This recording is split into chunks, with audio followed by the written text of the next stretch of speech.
ओम शांति। मीठे मीठे प्यारे प्यारे शिव पिता परमात्मा हम आत्माओं को स्पष्ट कर रहे हैं कि हम आत्माएं जो हैं इस समय उन्नति की ओर जा रहे हैं और प्रभु जी हमको लेकर जा रहे हैं उन्नति की ओर। तो हमको कितना ध्यान देना है अपने ऊपर। अगर हम सदैव अपने को आत्मा समझ रहे हैं, सदैव अपने को परमात्मा का बच्चा समझ रहे हैं, उनका स्टूडेंट समझ रहे हैं, उनको अपना बाप शिक्षक सद्गुरु समझ रहे हैं, उनकी श्रीमत पर चल रहे हैं, सोच समझ कर कदम उठा रहे हैं, ब्रह्मा जी के साथ मैच करके कदम उठा रहे हैं, तो हम उन्नति कर रहे हैं। अगर हम इसके विपरीत जा रहे हैं तो खुद को भी घाटा डालते हैं और दूसरों को भी घाटा डालने के निमित्त बन जाते हैं। अब समय है कि खुद को भी सही रखना है और हमेशा दूसरों का पहले सोचना है कि हम जो कर रहे हैं उससे दूसरे का लाभ हो रहा है। जब हम दूसरों को साथ लेकर चलते हैं तब हम मंजिल की तरफ पहुंचते हैं। बार बार हम आत्माओं का ध्यान खिंचवा रहे हैं कि आत्मा की उन्नति करो, सोच समझकर कदम उठाओ। हर तरह से हम आत्माओं के हित में सोचने वाले प्यारे मीठे शिव पिता परमात्मा जी का तहे दिल से धन्यवाद करेंगे। एक एक कदम श्रीमत पर उठाने वाले व्यक्त ब्रह्मा, अव्यक्त ब्रह्मा, गुप्त बड़ी माँ, big brother, great great grandfather Brahma ji की आत्मा का तहे दिल से धन्यवाद करेंगे। धन्यवाद करते हुए दोनों ज़बरदस्त लाइट्स को हाजिर नाजिर करते हुए मीठे मीठे प्यारे प्यारे शिव पिता परमात्मा जी के महावाक्य हम उन्हीं से समझेंगे। ये परमात्म समझ पूरे वायुमंडल में, तत्वों में, प्रकृति में फैले दिल से दुआ करेंगे। ये परमात्म समझ यूनिवर्स की सारी आत्माओं तक पहुंचे, ये भी दिल से हम दुआ करेंगे। उन आत्माओं के प्रति जो वृद्ध शरीरों में है, डिपेंडेंट हैं, मोहताज हैं, तमाम आत्माओं का बुद्धि का योग सब तरफ से हट जाए, परमपिता परमात्मा से लग जाए, आत्माएं सशक्त बने, मोह माया से मुक्त हो जाएं, दिल से दुआ करेंगे। मीठे परमात्मा जी की समझ उन आत्माओं तक पहुंचे जो हम आत्माओं के साथ नकारात्मकता से कनेक्टेड हैं, नाखुश हैं। ऐसी आत्माओं का बुद्धि का योग हम आत्माओं से हटे, परमपिता परमात्मा जी के साथ लगे, सबको प्रीत परमपिता परमात्मा से हो जाए। ऐसी मीठी वाणी की समझ उन आत्माओं तक पहुंचे, दिल से हम सब दुआ करेंगे। मीठे परमात्मा जी की समझ उन आत्माओं तक पहुंचे जो हमारे साथ लौकिक में कनेक्टेड है, सबका बुद्धि का योग हम आत्माओं से हटे, परमपिता परमात्मा जी के साथ लगे। मीठे बाबा की मीठी समझ उन आत्माओं तक पहुंचे जो रोज शरीर छोड़ रहे हैं, आकारी शरीरों में हैं, जो उनसे संबंधी हैं, जो उन आत्माओं तक, बेचैन रूहों तक प्रभु जी की समझ पहुंचे, सबको सुकून मिले, राहत मिले, बुद्धि का योग परमपिता परमात्मा जी के साथ लगे, दिल से दुआ करेंगे। मीठे परमात्मा जी की मीठी समझ उन आत्माओं तक पहुंचे जो गर्भ में प्रवेश कर गए हैं, जो हॉस्पिटल में पीड़ित हैं, घरों में पीड़ित अवस्था में है, जो प्राकृतिक आपदाओं की शिकार है, जो दैहिक हिंसाओं की शिकार है, जो माया के प्रकोप के कारण अलबेली हो गई हैं, जो तंत्र मंत्र के कारण अलबेली हो गई हैं, सब आत्माओं तक मीठे बाबा की मीठी समझ पहुँचे।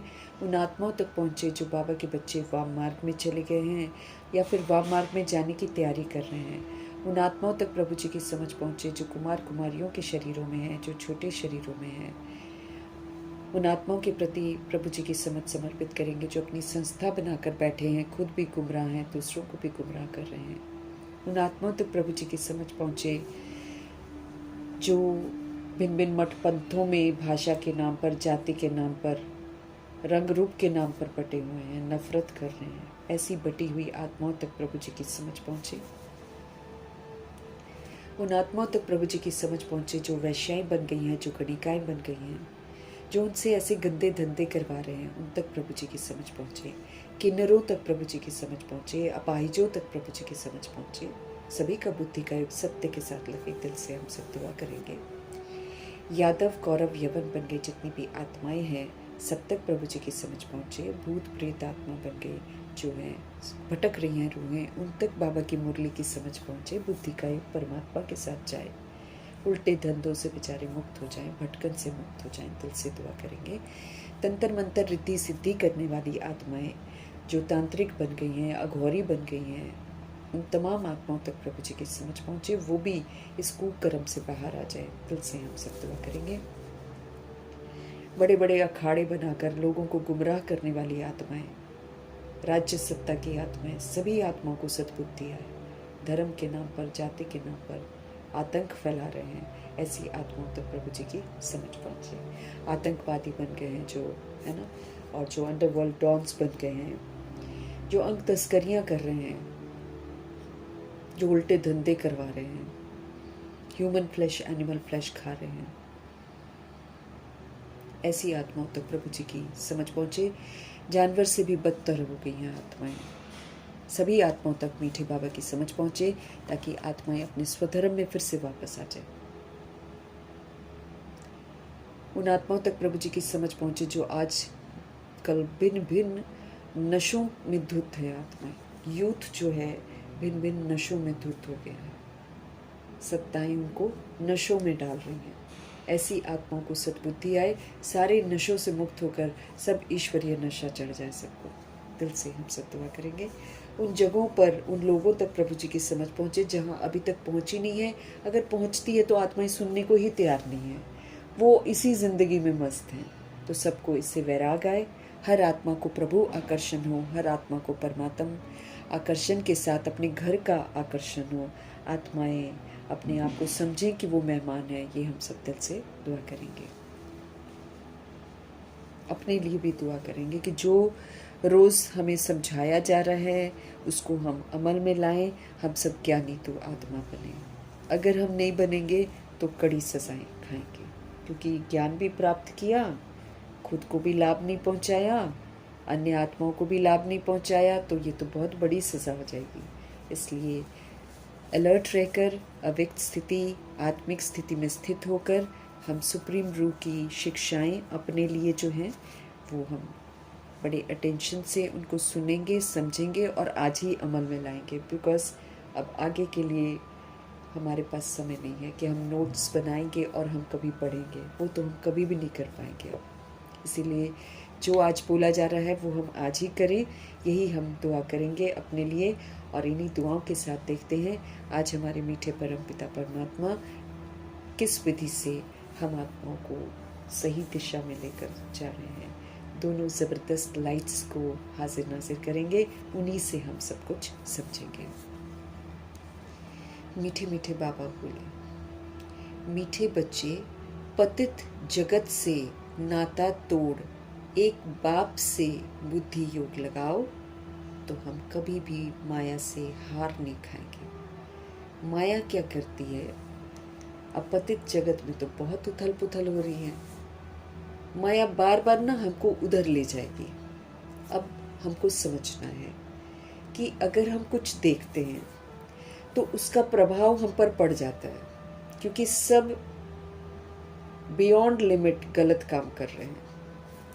अब देखेंगे तो बाबा कहते या तो तुम सुधरने का उनको संकल्प करो, उनको सहयोग दो अच्छा वाला, या तो मत ही देखो। क्योंकि देखते हैं तो चिंतन चलता है, चिंतन चलता है तो क्वेश्चन करेक्शन होते हैं, और जैसे ये होते हैं, ये देह का अभिमान है, ये मेरी आत्मा की उन्नति जो हो रही थी ना, उससे मुझे नीचे लेकर चला जाएगा। खुलेआम भ्रष्टाचार होगा, खुलेआम अत्याचार होगा, खुलेआम बेतुकी बातें होंगी जो क्वेश्चन और करेक्शन पैदा करेंगी बुद्धि में।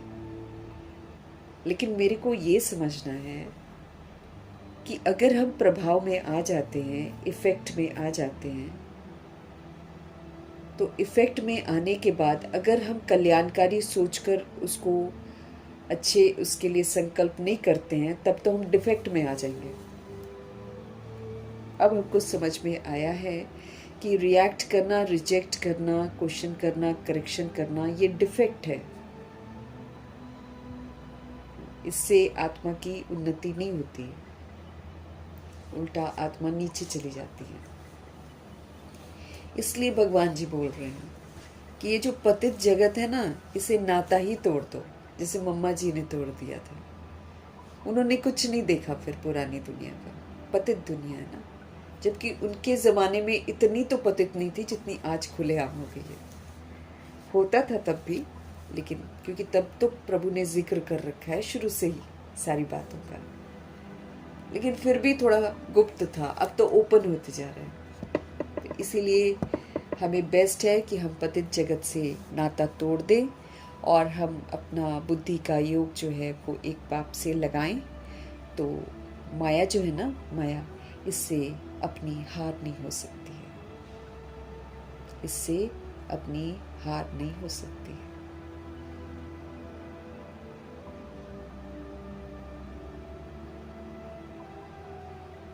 पतित जगत से मुझे नाता तोड़ देना। पतित है, खुलेआम पतित बना है। हाँ, भी तो किसी बातें भी करती हैं आत्माएं। हंसी आती है ऐसी ऐसी बातें सुनकर, लेकिन आत्माएं इतनी गिर गई हैं पैसे के लिए कि कुछ भी करती हैं, कुछ भी किसी के लिए बोल देती हैं। तो इससे हमको नाता ही तोड़ देना है, बुद्धि का योग इससे बिल्कुल हटा देना है और एक बात में सारा का सारा बुद्धि का योग लगा देना है। तब माया से हार नहीं खाएंगे। नहीं तो माया से हार होती। माया से हार क्या होती है? हम कमी कमजोरियों को यूज कर लेते हैं। फिर से बाबा ने समझाया है कि जब हम क्वेश्चन करते हैं, करेक्शन करते हैं, कोटेशन सुनाते हैं, रिएक्ट करते हैं, रिजेक्ट करते हैं, एब्जॉर्ब करते हैं, रिफ्लेक्ट करते हैं, फीलिंग में आते हैं,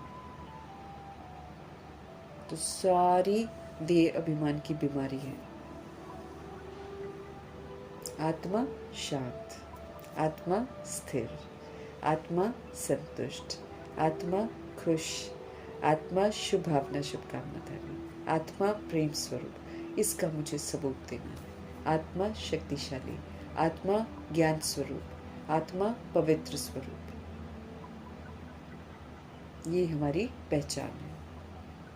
अब इस पहचान को यूज करके साबित करना है, बोलने से नहीं होगा। नहीं तो जहां मैंने क्वेश्चन किया, बाबा ने क्या बोला, न चाहते हुए भी ऐसी बातें होंगी कि क्वेश्चन तो उठेगा ही उठेगा। लेकिन बाबा कहते यही पेपर है कि क्वेश्चन ना उठे। उठेगा ही उठेगा क्वेश्चन, लेकिन मेरा क्वेश्चन ना उठे, यही मेरा पेपर है। तो जब हम देखना ही बंद कर देंगे, देखो हमको खिलाने पिलाने वाला कौन है? शिव बाबा। ना तो हमको राज्य सत्ता कुछ खिला रही है, तो ना तो धर्म सत्ता हमारा कुछ कल्याण कर रही है, न भक्ति हमारा कल्याण करती है, न विज्ञान वाले लोग हमारा कोई कल्याण। विज्ञान तो वो हमारा विनाश करने के निमित्त है। तो कोई हमारे लिए कुछ कर रहा है क्या जो हम उनके बारे में सोचें? उल्टा राज्य सत्ता तो हम ही लोग से तो ले रही है सब कुछ। भिकारी है राज्य सत्ता तो, नारायण जी की सत्ता थोड़ी है। ये तो भिकारी है, लूट रही है। इधर से भी लूट लो, उधर से भी लूट लो, यहाँ से भी टैक्स लगा दो, वहां से भी टैक्स लगा दो, बस छीन लो और चूस लो और खत्म कर दो इनको। तो हमारी पालना करने वाला कौन है? हमको दाल रोटी कौन खिला रहा है? शिव बाबा खिला रहा है। ये तो दाल रोटी भी खाने नहीं देंगे, ऐसी सत्ता है। क्योंकि कलयुग की सत्ता है ना, ये कलयुग की सत्ता है। इनको छीनना है सबसे। रावण छीनना सिखाता है, इसीलिए हमको इससे नाता ही तोड़ देना है। ये हमारे लिए कुछ करते थोड़ी हैं जो कि हम इनको देखें, देखने की भी इनको ज़रूरत नहीं है। तो ये जो पतित जगत है, जो पतित रास्ते पर चल रहा है, इससे अपना कोई कनेक्शन नहीं रखना है, इसको तोड़ देना है और अपना बुद्धि का योग एक शिव बाबा के साथ ही लगाना है। तो कमी कमज़ोरियाँ हम यूज़ करेंगे नहीं, माया से मेरी हार होगी नहीं। माया कमी कमज़ोरियों को यूज़ करने के लिए मजबूर करती है, क्योंकि हमने 63 जन्म कमी कमज़ोरियाँ यूज़ करी हैं। तो ऐसा ऐसा करेगी, वो बार बार मन करेगा कुछ बोल दें, कुछ कह दें,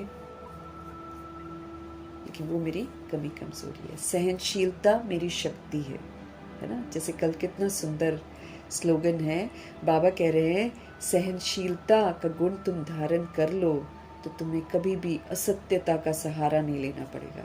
अब ये question, correction, quotation, reaction, rejection, ये क्या है? ये असत्यता है, ये असत्यता है। लेकिन जब हम सहनशील बन जाएंगे, हम किसी को कुछ कहेंगे नहीं और खाली शुभ भावना, शुभकामना देते जाएंगे, ये मेरी ताकत है।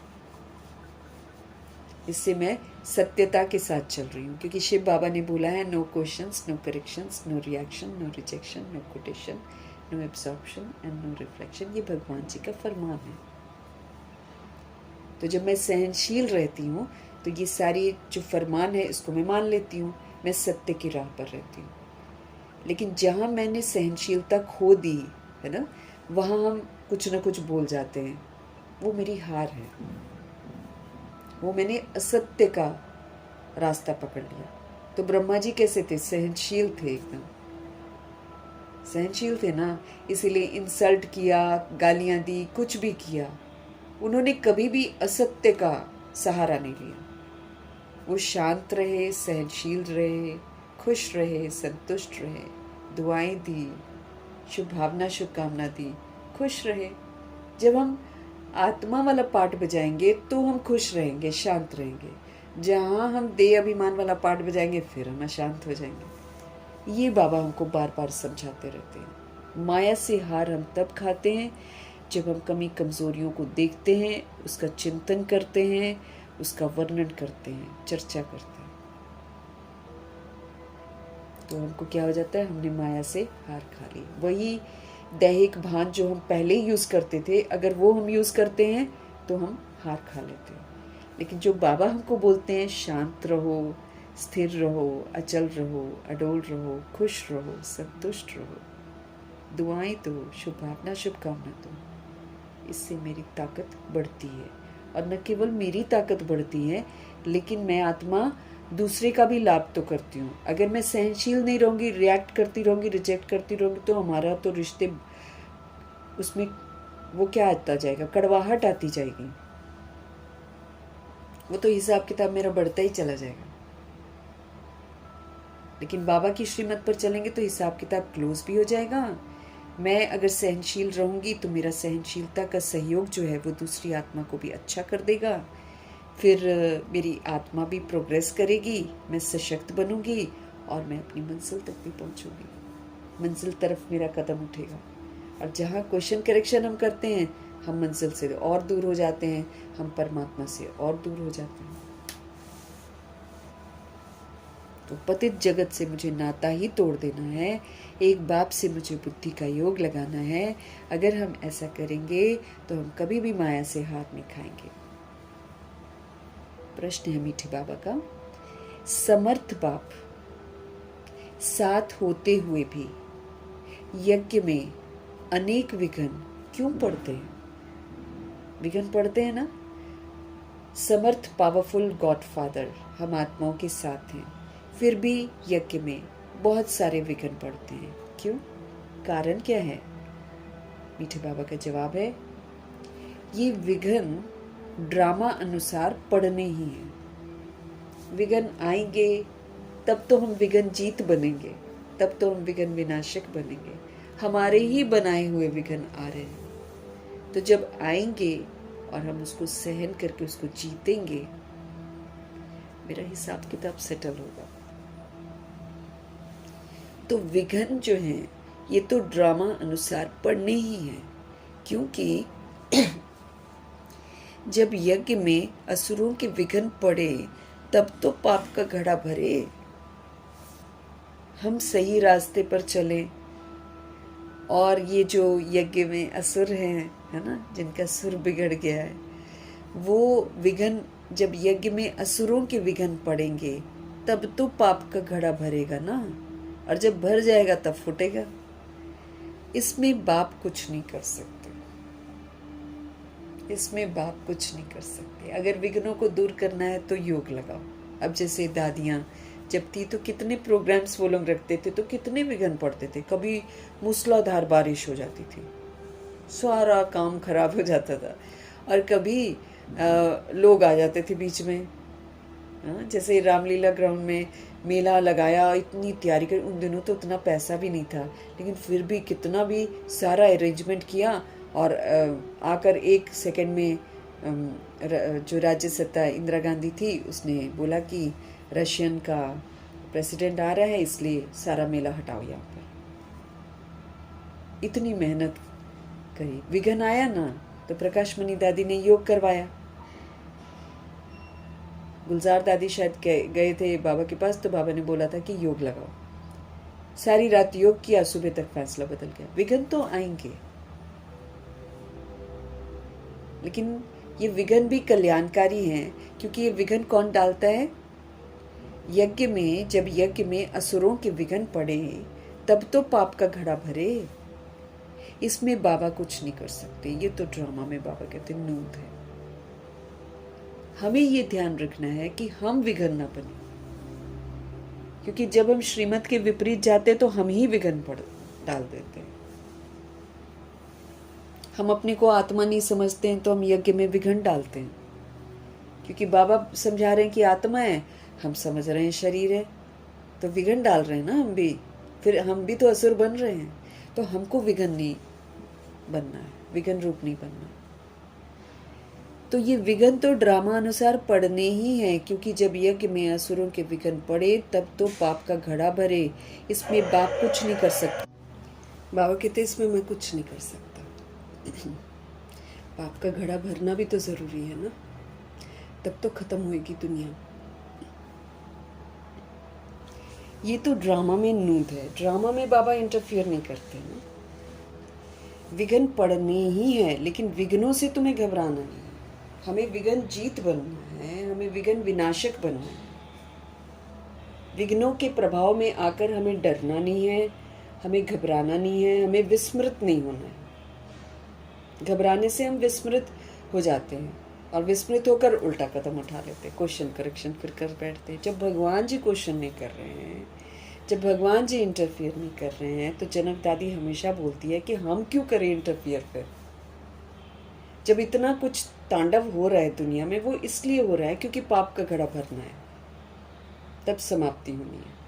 इसलिए सत्ताएं हो, धर्म की हो, चाहे भक्ति की हो, चाहे राज्य की हो, ये एक्सट्रीम पाप करेंगे, करना ही है इन्होंने पाप। इनके राज्य में हर तरह का पाप होना है, काम क्रोध लोभ मोह अहंकार का सारा पाप होना ही होना है। लेकिन दादी ये कहती है कि जब प्रभु जी कुछ नहीं कहते हैं तो हम क्यों बोले कुछ भी। हम कौन, हमारे बोलने से क्या हो जाएगा?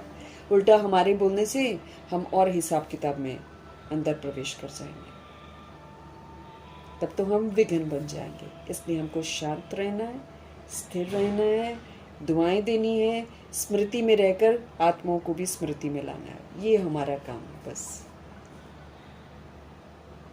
बाकी हमको किसी को कुछ नहीं करना है। विघन पड़ने ही है, लेकिन विघ्नों से तुम्हें घबराना नहीं है। विघन को तुम्हें विनाश करना है, तुमको विघन जीत बनना है। गीत है, कौन है माता कौन पिता है। ओम शांति। बच्चों ने बेहद के बाप का फरमान सुना। हमने बेहद के बाप का फरमान सुना। ये जो इस जगत के मम्मा बाबा हैं, ये जो तुम्हारा नाता है, देह के साथ है, क्योंकि देह से पहले पहले माता की फिर पिता की लागत होती है। कौन है माता, कौन पिता है ना। बच्चों ने बेहद के बाप का फरमान सुना। ये जो इस जगत के मम्मा बाबा हैं, ये जो तुम्हारा रिलेशन है देह के साथ है, क्योंकि देह से पहले पहले माता की, फिर पिता की लागत होती है, फिर भाई बंधु आदि की होती है। पहले मदर फादर होते, फिर भाई बंधु बनते हैं। तो बेहद के बाप का कहना है कि इस जगत में तुम्हारे जो माता पिता हैं उनसे बुद्धि का योग तुम तोड़ दो। दुनिया के नाते हमारे कैसे हैं? देह के साथ है, बाबा कह रहे हैं। ये जो इस जगत के मम्मा बाबा हैं, ये जो तुम्हारा नाता है देह के साथ है, क्योंकि देह से पहले पहले माता की, फिर पिता की लागत होती है, फिर भाई बंधु आदि बनते हैं। तो बेहद के बाप का कहना है कि ये जो जगत में तुम्हारे जो माता पिता हैं, शरीर के जो माता पिता हैं, उनसे अपना बुद्धि का योग तोड़ दो, क्योंकि वो एक रोल है। किससे बात कर रहे हैं भगवान? आत्मा से बात कर रहे हैं। आत्मा का अगर शरीर का कोई माता पिता होता तो एक फिक्स होता ना। ये तो जितनी बार शरीर छोड़ती है, जितनी बार दूसरा शरीर लेती है, उतनी बार इसको नया मदर फादर मिलते हैं। तो मदर फादर तो कोई नहीं हुआ ना, ये बस एक रोल चलता है। तो भगवान जी हमको कह रहे हैं कि आप अपना बुद्धि का योग जो है ना, ये जगत के जो शरीर के माता पिता हैं इनसे तोड़ दो। इस जगत से नाता मत रखो, क्योंकि ये सब हैं कलयुगी छीछी नाते, सब विकार से बने हुए नाते है ना। शरीर के माँ बाप भी जो हैं वो भी अनजान है, वो भी अनजान है। तो वो क्या करते हैं? बच्चों को विकारों में ही तो डालते हैं। उनको खुद ही नहीं पता है। वो बोलते नहीं ये सृष्टि का नियम है, क्योंकि उनको यही सिखाया गया बचपन से। सत्य तो भगवान आकर बताते ना, उससे पहले तो हमको भी तो थोड़ी पता था। आज हम लोग को भी पता नहीं होता तो हम भी बच्चों की हम भी तैयारी कर रहे होते। अब हम ध्यान रखते हैं कि भाई ये गलत रास्ते पर ना चले, इस बात का हम ध्यान रखते हैं। हर तरह से समझाने की कोशिश भी करते हैं, सब कुछ करते हैं। बचाने की तो पूरी कोशिश करनी है हमको। लेकिन अगर नहीं मालूम होता, हम भी अलाउ करते, हम भी सोचते, हम भी ढूंढते, हम भी यही काम करते।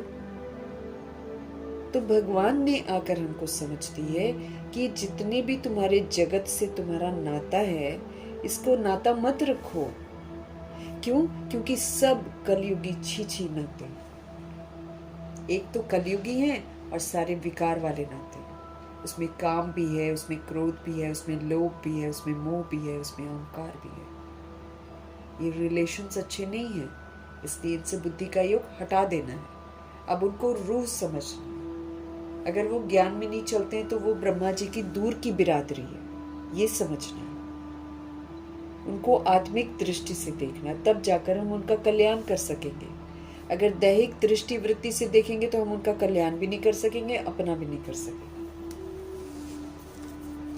तो भगवान जी हमारा, क्योंकि जब तक हम बुद्धि का योग यहाँ से हटाएंगे नहीं, भगवान से हम कनेक्ट होंगे नहीं। अब उसके लिए भगवान ने हमें बता दिया कि मुझे सर्व संबंधी बना लो, तो मैं तुम्हें छुड़वा दूंगा इन मोह माया से, क्योंकि मोह माया ही तो है। कोई साथ देगा नहीं ना हमारा, तो ना हम किसी का साथ देंगे। इसीलिए ना किसी को फंसाना है, ना किसी में फंसना है। हमें बच्चों को भी अपने में नहीं लगाना है, उनको भी यही बोलना है कि भाई हर वक्त आप पिता परमेश्वर को याद करो, वही तुम्हारा माँ है, वही तुम्हारा बाप है। ये बच्चों को भी एकदम कॉन्सेप्ट क्लियर कर देना, ताकि कभी भी प्रॉब्लम हो उसके मुख से कभी निकले नहीं कि हमारा कोई उसको याद ना आए, क्योंकि वी डू नॉट नो हम कहाँ पर होंगे, और अगर हम एक साथ भी होंगे तो हम एक दूसरे को बचा नहीं सकते। एक साथ भी होंगे ना, हम एक दूसरे को बचा नहीं सकते। तो जो सच्चाई है उसको स्वीकार करना है। स्वीकार करने के बाद अब ये जो नाता है ना, मदर फादर एंड और जो घर का है ना, वो सारा बुद्धि से तोड़ देना है कि नो, ये एक रोल चल रहा था कार्मिक अकाउंट से, ये ओनली कार्मिक अकाउंट। जिस दिन खत्म हो जाता है रिलेशन खत्म हो जाते हैं। जो सोल जाती है वो थोड़ी सोचती है कि पीछे कौन क्या सोचेगा। तो ये कलयुगी छीछी नाते हैं, इससे अब नाता मत रखो। मिलना है लेकिन मेरी दृष्टि वृत्ति बदल जानी चाहिए, जैसे ब्रह्मा जी की बदल गई थी। परिवार का परिवार साथ में था, एक दो छोड़कर चले गए थे ना, बाकी तो साथ में ही थे, लेकिन कभी भी दैहिक दृष्टि उनकी थी ही नहीं। और ये भी कोई उन्होंने नहीं बताया, दूसरे लोग जो देखते थे वो बताते थे। तो हमको पतित दुनिया से बुद्धि का योग तोड़कर एक से जोड़ना है और फिर नए जगत के साथ जोड़ो। जहां जाना है उधर के साथ जोड़ो।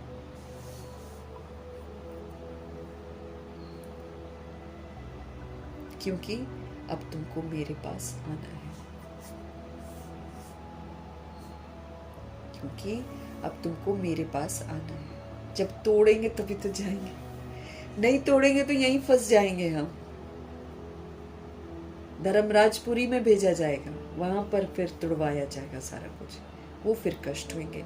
अभी समझ से कर लेंगे तो फ्री हो जाएंगे।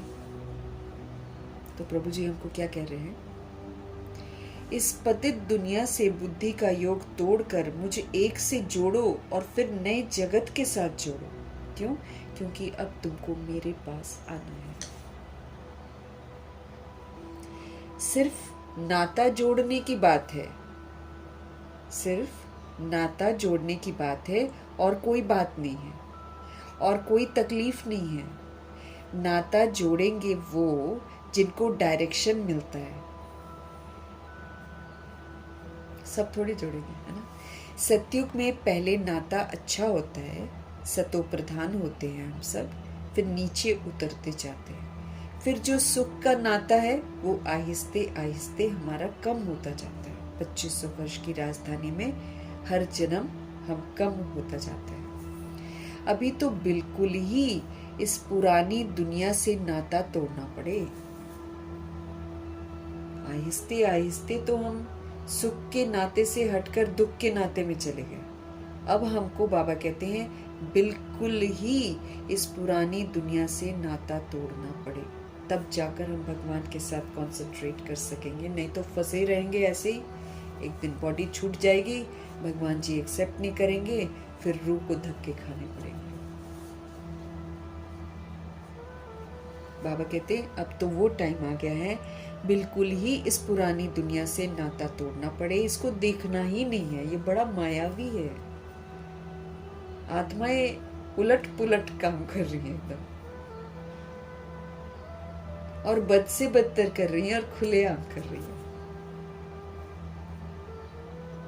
उल्टे उल्टे बोल रहे हैं, उल्टे कर्म कर रहे हैं और बड़े शाही तरीके से कर रहे हैं।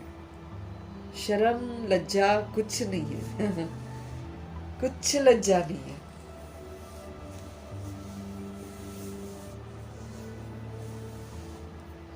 पतित हो गई हैं आत्माएं।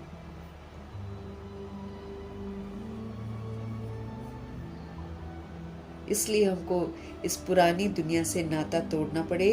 बाप कहते हैं मेरे साथ नाता आप जोड़ लो, तुमने मेरे पास आना है ना, अब तुम मेरे साथ जोड़ो नाता। मैं तुम्हें माँ का सुख दूंगा, मैं तुम्हें पिता का सुख दूंगा, मैं तुम्हें बच्चे का सुख दूंगा, मैं तुम्हें साजन सजनी का सुख दूंगा। और अगर कुमार कुमारी हैं तो उनको बोलते तुमको गर्लफ्रेंड बॉयफ्रेंड चाहिए, तुम मुझे बनाओ, मैं तुमको उसका भी सुख दूंगा। मैं तुम्हें बताता हूँ कि बॉयफ्रेंड गर्लफ्रेंड साजन सजनी होते कैसे हैं, माँ बाप होते कैसे हैं।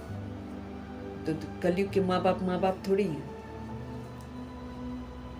ये तो फंसाते हैं ना अपने में ये तो सब विकारी हैं, और फिर सारे विकार में जाते हैं और विकार में फंसाते हैं। विकार के लिए कितना पैसा खर्चा करते हैं।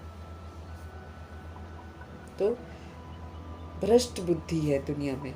इसलिए बाबा कहते हैं अब तुम सारे नाते मुझसे जोड़ो, क्योंकि तुम एक रूह हो और तुम्हारा सर्व संबंधी मैं ही हूँ। तुम जितना भी किसी को बना लो, तुम्हारा कोई संबंधी नहीं है, क्योंकि कोई रूह को देख ही नहीं सकता है। सब तो देह को ही देखते हैं ना। देह मर जाती है, उसको जला देते हैं या दफना देते हैं, रो लेते हैं थोड़ा सा। कर तो कुछ नहीं पाते उसके लिए।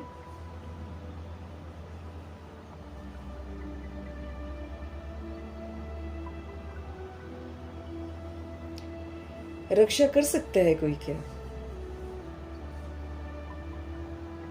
जिसके साथ कुछ होना है उसके साथ हो ही जाता है, उस समय कोई नहीं रहता है आसपास।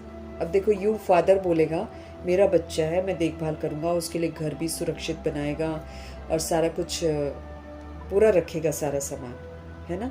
उसके बीच में भी जिसने उसको बर्बाद करना होगा वो उसको बर्बाद कर ही देगा।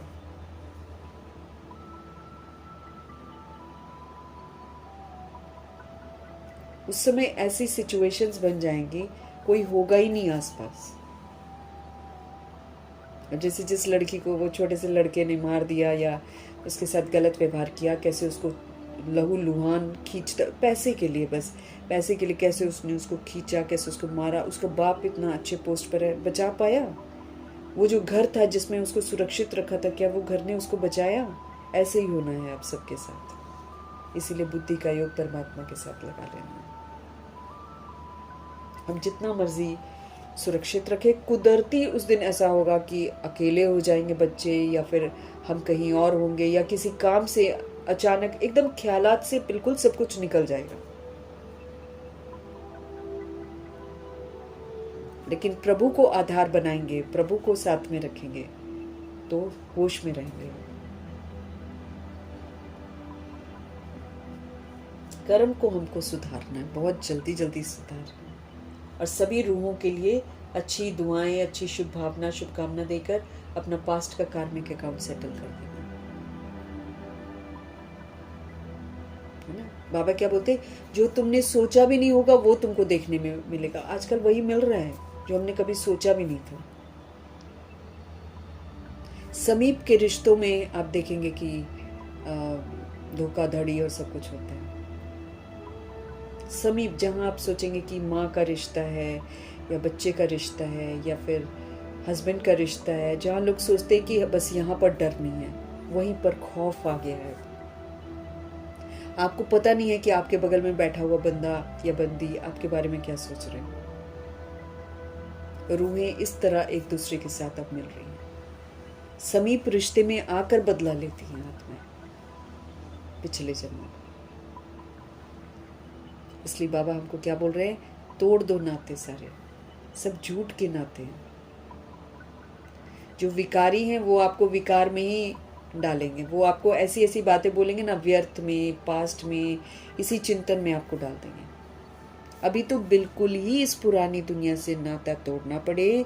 बाप कहते हैं अब तुम मेरे साथ नाता जोड़ो, श्रीमत पर तुम चलो, और जो भी देह के नाते हैं ना उसको बुद्धि से तुम छोड़ दो। ऐसा नहीं बोलते कि घर छोड़ दो, लेकिन बुद्धि से छोड़ दो कि ये माता पिता है या ये भाई बहन है या फिर ये चाचा है, काका है, मामा है, या मेरा बच्चा है या मेरा वो है। कुछ नहीं, कुछ नहीं सोचो आप, हकीकत बता रहे हैं भगवान जी। क्योंकि ये एंड का टाइम है और रूहें सेटल करेंगी अपना हिसाब किताब। तो जो हमने नहीं सोचा होगा वो हम देखेंगे।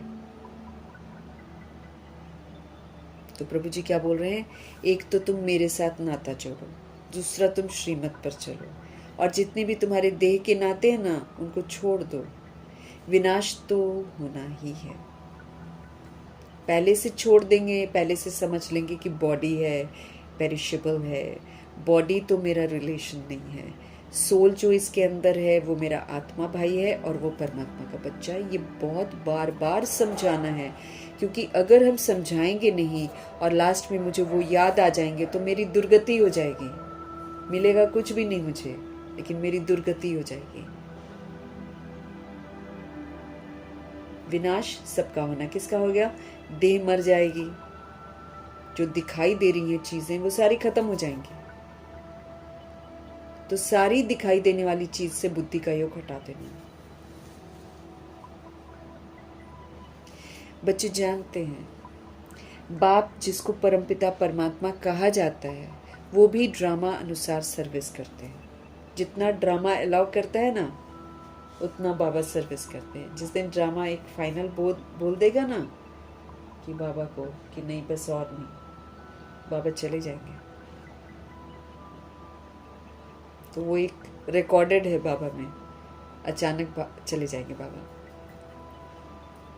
तो ड्रामा अनुसार बाबा आते हैं, वो भी ड्रामा अनुसार ही सर्विस करते हैं, वो भी ड्रामा के बंधन में बंधे हुए हैं कि अपने समय पर वो आएंगे जरूर, लेकिन एक लिमिट तक रहते फिर चले जाते हैं।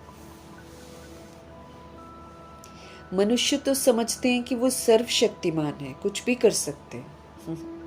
जैसे श्री कृष्ण को भी सर्वशक्तिमान मानते हैं। श्री कृष्ण को मानने वाले ना उनको बोलेंगे कि सर्वशक्तिमान है। उनको स्वदर्शन चक्र दे दिया है और ये भी दिखा दिया है कि जब युद्ध होता है और कोई बहुत घना दुश्मन होता है, कसुर बकसुर होता है, तो उसको मारने के लिए वो शस्त्र छोड़ देते हैं, स्वदर्शन चक्र, जो उसका गला काट के आता है। अब ये दिखा दी है हिंसा आत्माओं ने। अब भगवान कहते हैं स्व का दर्शन आत्मा का दर्शन है। जब ये जागृति हमें आ जाती है तो हम अपने अहंकार को खत्म करते हैं। हम हिंसा थोड़ी करते हैं, ये तो अहिंसक स्वदर्शन चक्र है, नॉलेज है। ये स्वदर्शन चक्र एक नॉलेज है। अब उनको समझ में नहीं आया, यादगार वालों को, उन्होंने बना दिया उसको हिंसात्मक कि ये। और देखो, एक की याद में, एक ही उंगली में स्वदर्शन चक्र होता है ना। एक की याद में रहकर ये स्वदर्शन चक्र बुद्धि में घुमाते हुए हमको परफेक्ट बनना है। एक को याद करने से हम स्वदर्शन चक्रधारी बनते हैं। तो ये तो हिंसात्मक नहीं है, लेकिन उन्होंने हिंसा वाला दिखा दिया। उनको स्वदर्शन चक्र दे दिया है, समझते हैं उनसे गला काटते हैं, परंतु ये नहीं समझते हैं कि देवताएं हिंसा का काम कैसे करेंगे। उनके लिए तो कहते हैं ना सर्वगुण संपन्न और संपूर्ण अहिंसक बोलते हैं उनको, तभी तो उनकी पूजा होती है। नहीं तो जो क्रोध करता है, मारता है, उसकी पूजा थोड़ी होती है। लेकिन समझ नहीं पाती हैं रूहें, इसलिए यादगार इस तरह के बन जाते हैं। तो फिर भगवान आकर करेक्ट करते हैं। बाबा कहते हैं दुनिया कह देती है कि कृष्ण जी स्वदर्शन चक्र से गला काट देते हैं, ये अंतिम शस्त्र माना जाता है, एक बार ये निकला तो काट कर ही आएगा, ऐसा समझती हैं आत्माएं। बाबा कहते हैं लेकिन देवता तो हिंसा नहीं करते हैं। देवताओं के लिए तो कहा जाता है अहिंसा उनका परमो धर्म था, उनका तो धर्म है अहिंसा, नॉन वायलेंस। वो तो वायलेंस करते ही नहीं है। तो उन्होंने फिर हिंसा कहां से आ गई? जिसको जो आया वो बैठकर लिख दिया है। कितनी धर्म की ग्लानि कर रखी है। बाप कहते हैं इन शास्त्रों में सच तो बिल्कुल आटे में नमक मिसल है। अब गीता है, उसमें 4-5 महावाक्य हैं प्रभु जी के, बाकी सारी गीता झूठी है। तो उसको क्या कहा जाएगा? आटे में नमक। हम ज्यादा नमक तो नहीं डालते ना आटे में, कम ही डालते हैं। हम तो नहीं डालते, लेकिन कई लोग ऐसा करते हैं, रोटी बनाएंगे तो नमक डालते हैं आटे में, तो कम डालेंगे ना। तो बाप कहते हैं शास्त्रों में सच तो बिल्कुल आटे में नमक मिसल है। ये भी लिखा हुआ है कि रुद्र ज्ञान यज्ञ रचा था, उसमें फिर असुरों ने विघ्न डाला था, ये भी लिखा हुआ है। अबलाओं पर अत्याचार होते थे, ये भी लिखा है। वो तो ठीक लिखा हुआ है कि रुद्र ज्ञान यज्ञ रचा था, असुर विघ्न डालते थे, अबलाओं पर अत्याचार होते थे, ये तो ठीक लिखा है। अभी तुम समझते हो कि शास्त्रों में सच क्या है और झूठ क्या है। भगवान खुद कहते हैं कि इस रुद्र ज्ञान यज्ञ में विघ्न पड़ेंगे जरूर। लोग आएंगे, कुछ ना कुछ बोलेंगे, बदनाम करेंगे, वो तो करेंगे। ड्रामा में ये नूंद है, ऐसे नहीं कि परमात्मा साथ है तो विघ्नों को हटा देंगे। नहीं जी, विघ्न को हमको हटाना है, याद से, योग के बल से। तरफदारी कुछ नहीं करते भगवान जी। आकर हमको पढ़ाते हैं, समझाते हैं हमने क्या क्या कर रखा है, फिर उसको कैसे ठीक करना है, समझ देते हैं कि परिस्थितियां जो आएंगी वो तुम्हारी ही बनाई हुई हैं, इसीलिए उसको शांत से स्थिर रहकर उसको पार करो। प्रश्न मत करो क्यों आया, कैसे आया। हमने किया, आया, पार करो, इससे मेरा हिसाब किताब सेटल होगा। बाबा कहते ऐसे मत सोचना कि परमात्मा साथ है तो विघ्नों को हटा देंगे, इसमें बाप क्या करेंगे, ड्रामा में होने का ही है। ये सब विघ्न डाले तब तो पाप का घड़ा भरे ना। बाप समझाते हैं कि ड्रामा में जो नूंद है ना, वही होना है। असुरों के विघ्न जरूर पड़ेंगे। अपनी राजधानी जो स्थापन हो रही है, आधा कल्प माया के राज्य में मनुष्य कितना तमो प्रधान बुद्धि, कितना भ्रष्टाचारी बन जाते हैं। अपनी राजधानी जो स्थापन हो रही है, इसके विघ्न तो पड़ेंगे। बाबा कहते हैं आधा कल्प माया के राज्य में, यानी कि द्वापर युग से माया का राज्य शुरू हुआ, देह भान देह अभिमान का राज्य शुरू हुआ, कमी कमजोरियों का राज्य शुरू हुआ, तो मनुष्य कितने तमो प्रधान बुद्धि बन गए हैं, भ्रष्टाचारी बन जाते हैं। फिर उनको श्रेष्ठाचारी बनाना किसका काम है? शिव बाबा का काम है। आधा कल्प लगता है भ्रष्टाचारी बनने में, फिर 1 सेकंड में जब बाबा आते हैं और रूह को रियलाइजेशन होता है, तो बाप श्रेष्ठाचारी बना देते हैं। अब 1 सेकंड इसलिए बोला जाता है क्योंकि ये छोटा सा संगम युग है। इसमें जो सोल रियलाइज कर लेती, जैसे मातेश्वरी और ब्रह्मा जी रियलाइज कर लेते, तो उनके लिए तो 1 सेकंड की बात है कि श्रेष्ठाचारी बाबा बना देते हैं। निश्चय होने में देरी थोड़ी लगती है। ऐसे बहुत अच्छे बच्चे हैं जिन्हों को निश्चय हो जाता है भगवान पर, झट से प्रतिज्ञा करते हैं, परंतु माया भी तो पहलवान है ना, कुछ ना कुछ मनसा में तूफान लाती है, कुछ न कुछ अजीबोगरीब ख्यालात ले आती है। पुरुषार्थ कर कर्मणा में नहीं आना है, बस बाबा कहते हैं संकल्पों में आएंगे, क्योंकि द्वापर युग कलयुग में जो हमने किया है वो रिकॉर्डेड है ना। अब हम रिटर्न जर्नी कर रहे हैं तो वो सारी बीमारी बाहर निकलेगी। इसलिए थॉट में, मनसा में तो थॉट्स आएंगे, तूफान भी आएंगे, लेकिन बाबा कहते बस कर्मणा में मत आना, उसको कर्म में मत लाना। कर्म में लाएंगे तो फिर वो पाप कर्म मेरा बन जाएगा। सब पुरुषार्थ कर रहे हैं, कर्मातीत अवस्था तो हुई नहीं है। कुछ न कुछ तो कर्म इंद्रियों से हो जाता है। कर्मातीत अवस्था तक पहुंचने में बीच में विघ्न जरूर पड़ेंगे। बाप ने समझाया है, पुरुषार्थ करते करते अंत में जाकर कर्मातीत अवस्था होती है। हमें पुरुषार्थ करते जाना है, करते जाना है, करते करते अंत में जाकर कर्मातीत अवस्था होती है।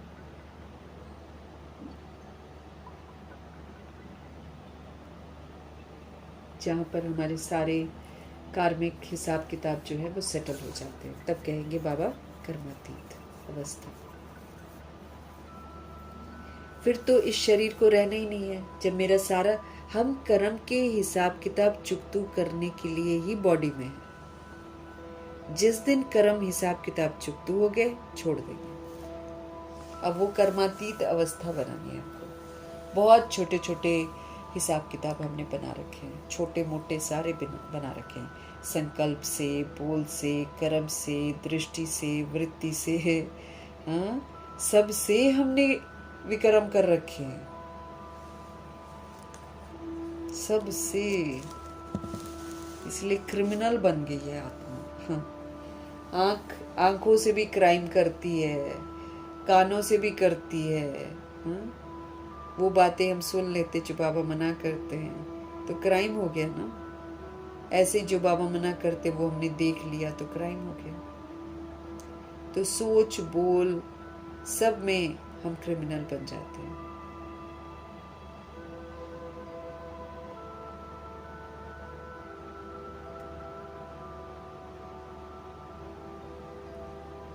तो पुरुषार्थ करते करते अंत में जाकर कर्मातीत अवस्था होती है। फिर तो इस शरीर को रहना नहीं है, इसलिए टाइम लगता है, इसलिए टाइम लगता है, क्योंकि हमको ही सेटल करना है ना। हम टाइम लेते हैं। भगवान तो जो कहते हैं वो तो तुरंत हो जाए। बाबा कहते हैं मैं एक इशारा करूं तो अभी सारा विनाश हो जाए। लेकिन बाबा किसके लिए रुकते हैं? हम आत्माओं के लिए रुकते हैं। हम आत्माएं टाइम लेते हैं सुधरने में। पुरुषार्थ करते करते अंत में जाकर कर्मातीत अवस्था होती है। फिर तो इस शरीर को रहना ही नहीं है, इसलिए टाइम लगता है। इसलिए विघ्न कुछ न कुछ पड़ते हैं, कहाँ माया हरा भी देती है। बॉक्सिंग है ना। चाहते हैं बाबा की हम याद में रहें, परंतु रह नहीं पाते हैं। थोड़ा बहुत टाइम जो पड़ा हुआ है, धीरे धीरे वो अवस्था धारण करनी है। कोई जन्मते ही राजा तो नहीं बनता है, छोटा बच्चा फिर धीरे धीरे बड़ा होगा ना, इसमें भी टाइम लगता है। अब तो बाकी थोड़ा समय रहा हुआ है, सारा मदार पुरुषार्थ के ऊपर है। हम कितना श्रीमत पर चलते हैं, कितना हम पुरुषार्थ करते हैं, उस पर डिपेंड करता है। तो सारा मदार पुरुषार्थ के ऊपर है, हमको अटेंशन देना है। हम कैसे भी करके बाप से वर्षा लेंगे ज़रूर। हम कैसे भी करके शिव पिता परमात्मा से वर्षा लेंगे ज़रूर।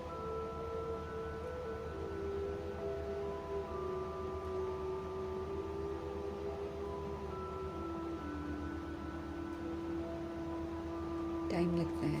अब तो बाकी थोड़ा समय रहा है, सारा मदार पुरुषार्थ के ऊपर है। हमको अटेंशन देना है। हम कैसे भी करके बाप से वर्षा लेंगे सर। हमको अटेंशन देना है कि हम कैसे भी करके बाप से मुक्ति, जीवन मुक्ति का वर्षा लेंगे सर। माया का सामना जरूर करेंगे। माया बोलेगी मुझे यूज कर, हम सामना करने की शक्ति को यूज करके कहेंगे हम यूज नहीं करेंगे। वो कहेगी कमजोर बन, वो कहेगी दैहिक संस्कार यूज कर, हम कहेंगे हम नहीं करेंगे। ऐसे करेंगे।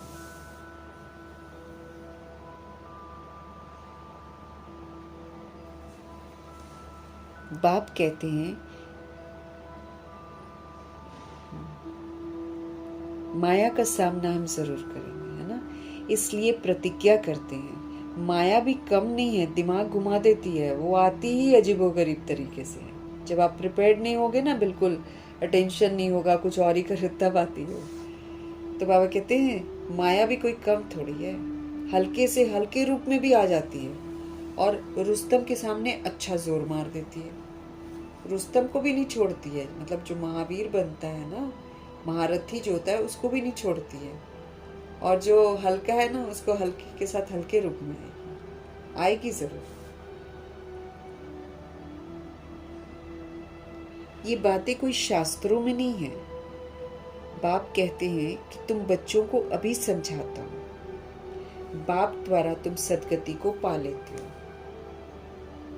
बाप द्वारा तुम सदगति को पा लेते हो, फिर इस ज्ञान की दरकार ही नहीं है।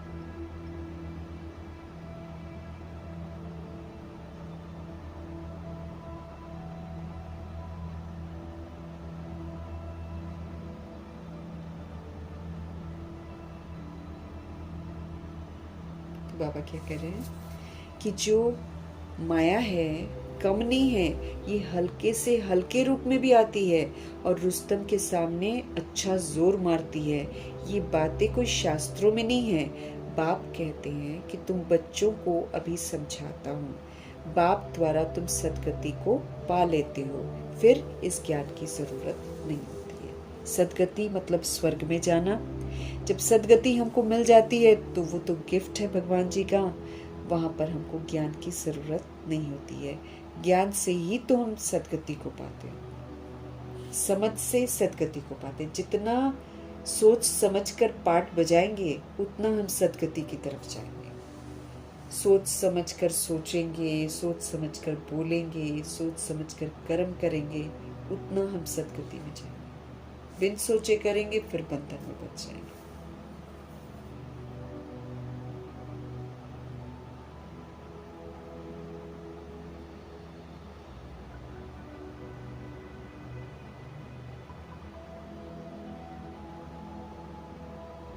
तो तुम बच्चों को अभी मैं समझाता हूँ।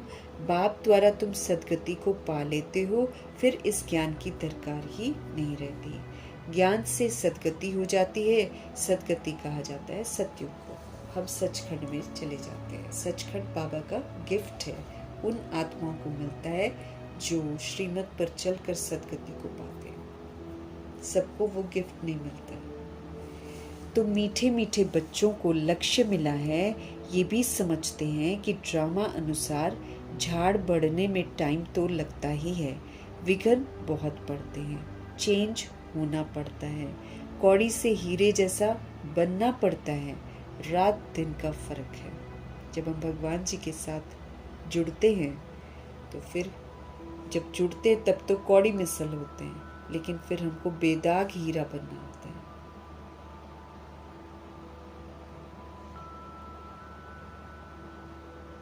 कौड़ी से हीरे जैसा बनना पड़ता है, रात दिन का फर्क है।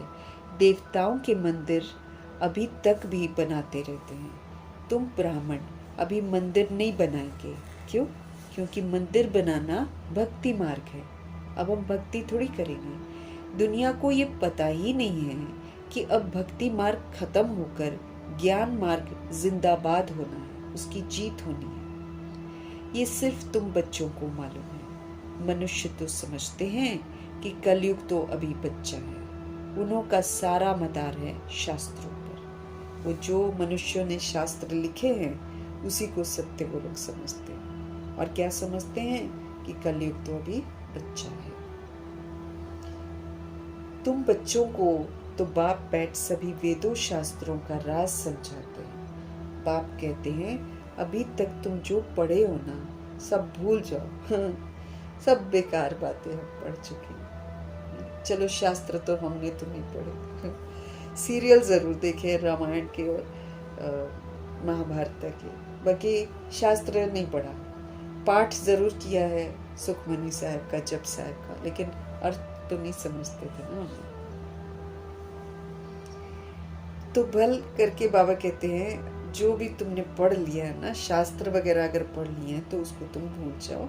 उनसे कोई भी सदगति नहीं होने वाली है, किसी की भी नहीं होने वाली है। जो बड़े बड़े अखाड़े बनाकर सुनाते हैं, रुलाते हैं, है ना। रितंबरा जी कितना रुलाती हैं कि पूछो मत। रोएगी, खूब रोएगी, सिसक सिसक के। और जो सभा में बैठे होते हैं वो सब सिसक के रोते हैं। बहुत पहले मैंने देखा था, तब मैं ज्ञान में नहीं थी।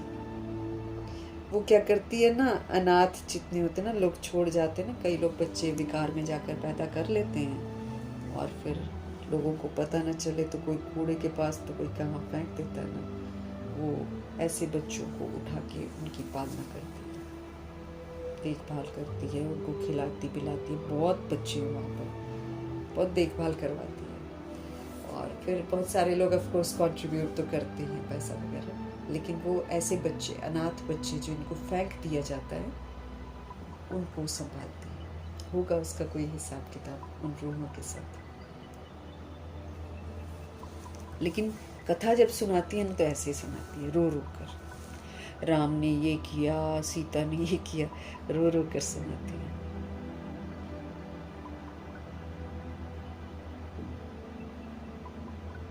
बाबा कहते हैं शास्त्रों से कोई सदगति नहीं होती, भल करके अल्पकाल का सुख मिलता आया है।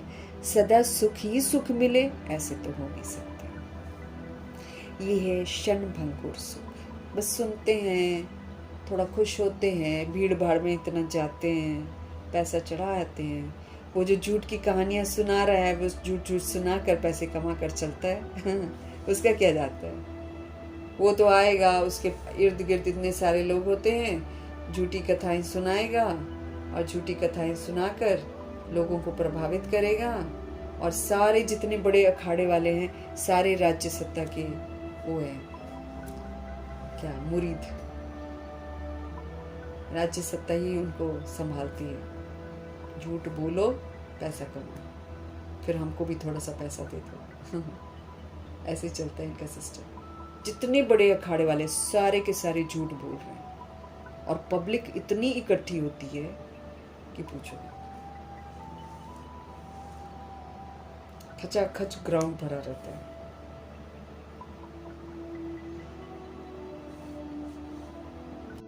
फिल्म इंडस्ट्री जो इतना पैसा कमाती है, किस चीज के लिए कमाती है? किस चीज का इनको पैसा मिलता है? गुमराह करने का, काम विकार में जाने का, लड़ाइयाँ करने का। ऐसी मूवीज दिखाते हैं ना, किडनैप करना और लड़ाई करनी, फिर छल कपट करना। सीरियल्स क्या दिखा रहे हैं? छल कपट कैसे किया जाता है, घरों को कैसे तोड़ा जाता है, बेईमानियाँ कैसे की जाती हैं। दे They're teaching. And people are learning it. And वैसे कर रहे हैं सारे के सारे. तो झूठ खंड है ये. यहाँ पर सब कुछ झूठ ही झूठ है.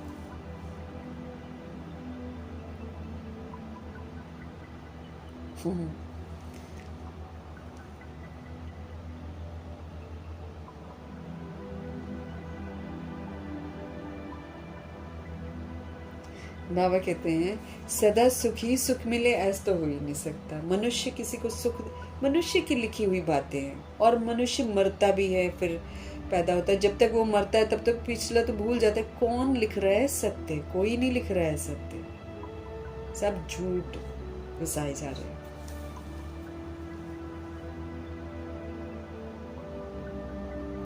मनुष्य ये जानते ही नहीं है ना. मनुष्य दुख में रहते हैं. मनुष्य नहीं जानते हैं कि सतयुग में दुख का नाम निशान नहीं होता. उन्होंने वहां के लिए भी ऐसी बातें बता दी हैं. वहां कृष्णपुरी में कंस था, ये था, वो था. अब देखो, राम के साथ रावण दिखा देते हैं और कृष्ण जी के साथ कंस दिखा देते हैं. अब भगवान जी आकर बिल्कुल डिफरेंट बताते हैं कि जब कृष्ण है, प्योर है, तो इम्प्योरिटी तो हो ही नहीं सकती है. कंस कहाँ से आ जाएगा? ऐसे ही जब रामचंद्र है तो रावण नहीं है.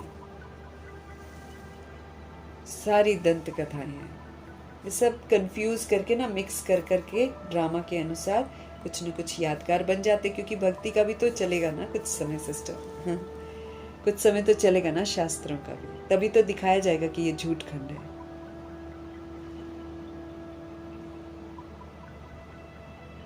बाबा कहते हैं वहां कृष्णपुरी में कंस था, ये था. श्री कृष्ण ने जेल में जन्म लिया. कितने बंदिशों में जाकर जन्म लिया.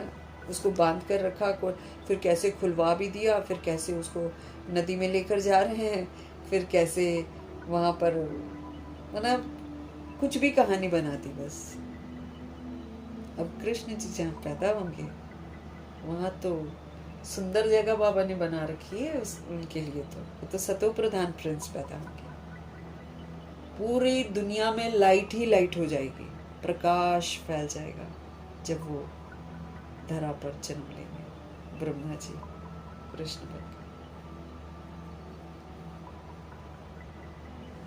बाबा कहते हैं श्री कृष्ण ने जेल में जन्म लिया. बहुत बातें लिख दी हैं. अब श्री कृष्ण स्वर्ग का पहला नंबर प्रिंस है. उसने क्या पाप किया?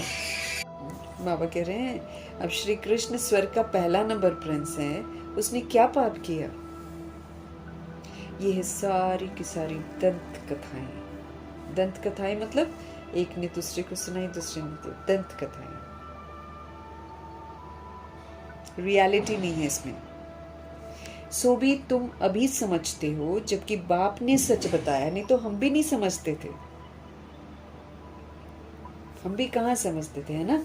हमको भगवान जी ने अब बताया तो समझे. नहीं तो रावण जब जलता था तो हम जाते तो नहीं थे, लेकिन दूर से देखते तो थे ना हम भी कि रावण जल रहा है. अच्छा ऐसा ही होता होगा, ऐसा ही. फिर सीरियल भी जब देखा तो हमने सोचा ऐसा ही होता होगा. हम भी तो मूर्छित ही थे. भगवान जी ने सुरजीत किया तो अब सोचते हैं हाँ वाकई 10 सिर वाला कैसे हो सकता है. हम भी बुद्धू थे. बाबा कहते हैं सो भी तुम अभी समझते हो, जबकि बाप ने सच बताया है. बाप ही आकर सचखंड स्थापन करते हैं. सच्चा खंड जहां जाने के लिए मुझे आत्म अभिमानी बनकर सबूत देना है. तब जाएंगे जब हम इस संगम युग में पूरा, अभी तो आधा टाइम तो बीत गया, लेकिन संगम युग का पूरा समय जब हम आत्म अभिमानी होकर रहेंगे, आत्मा बनकर जब हम पाठ बजाएंगे, तब हम सचखंड में जाएंगे. तब हम सच्चे कहलाएंगे.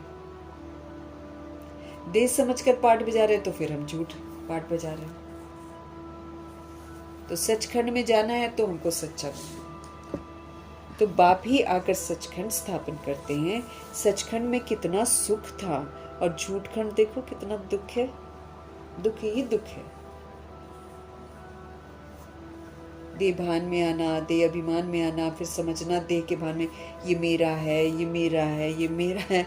और सोल जिसको बोलती है मेरा है, वही दुख देकर चला जाता है. तो दुखों की प्राप्ति होती है ना, किससे? झूठ से। उसने झूठ बोला कि ये मेरा है, मेरा है। तो झूठ खंड में कितना दुख है, ये सब भूल गए हैं। तुम जानते हो हम श्रीमत पर सचखंड स्थापन करके उसके मालिक बनेंगे। तुम जानते हो हम श्रीमत पर सचखंड स्थापन करके उसके मालिक बनेंगे।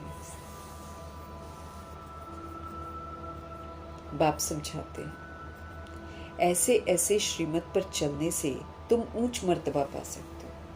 अब श्रीमत कहती है अपने को आत्मा समझो, हम आत्मा समझेंगे, मतलब हम सचखंड की ओर जा रहे हैं। फिर श्रीमत कहती है तुम सतोगुणी आत्मा हो। जब हम सतोगुणी पाठ बजाएंगे तो हम सचखंड में जाएंगे। फिर श्रीमत कहती है तुम सतयुगी देव आत्मा हो। जब हम दैविक गुण धारण करेंगे तो हम सचखंड में जाएंगे। ऐसे करके हमको जाना है। तो बाप समझाते हैं ऐसे ऐसे श्रीमत पर चलने से तुम ऊंच मर्तबा पा सकेंगे। बच्चे ये जानते हैं हमको ये पढ़ाई पढ़कर सूर्यवंशी महाराजा महारानी बनना है। बच्चे ये जानते हैं हमको ये पढ़ाई पढ़कर सूर्यवंशी महाराजा महारानी बनना है। दिल भी सबकी होती है ऊंच मर्तबा पाने की, कि हम ऊंच मर्तबा पाए। सबका पुरुषार्थ चलता है। हम सभी आत्माएं ये चाहते हैं कि हम लक्ष्मी नारायण जी के घराने में आए। चाहना तो सभी की है, लेकिन बाबा कहते पुरुषार्थ भी तो करना पड़ेगा। फिर सूर्यवंशी पुरुषार्थ करना पड़ेगा, जैसे मम्मा बाबा ने किया।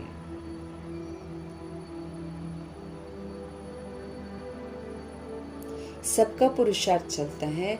अच्छे पक्के भगत जो होते हैं ना, वो चित्र साथ में रखते हैं तो घड़ी घड़ी उनकी याद रहेगी। बाबा भी कहते हैं त्रिमूर्ति का चित्र हमेशा साथ में रखो तो घड़ी घड़ी आपको याद आएगी कि हम भगवान से वर्षा ले रहे हैं। हमको स्थापना का कार्य भी करना है, हमको विनाश का भी करना है, और हमको पालना के संस्कार भी हमको धारण करने हैं।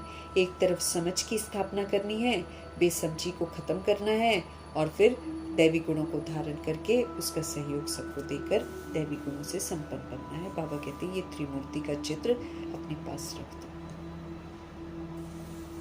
तो घड़ी घड़ी याद आएगी। बाप को याद करने से ही हम सूर्यवंशी घराने में आ जाएंगे।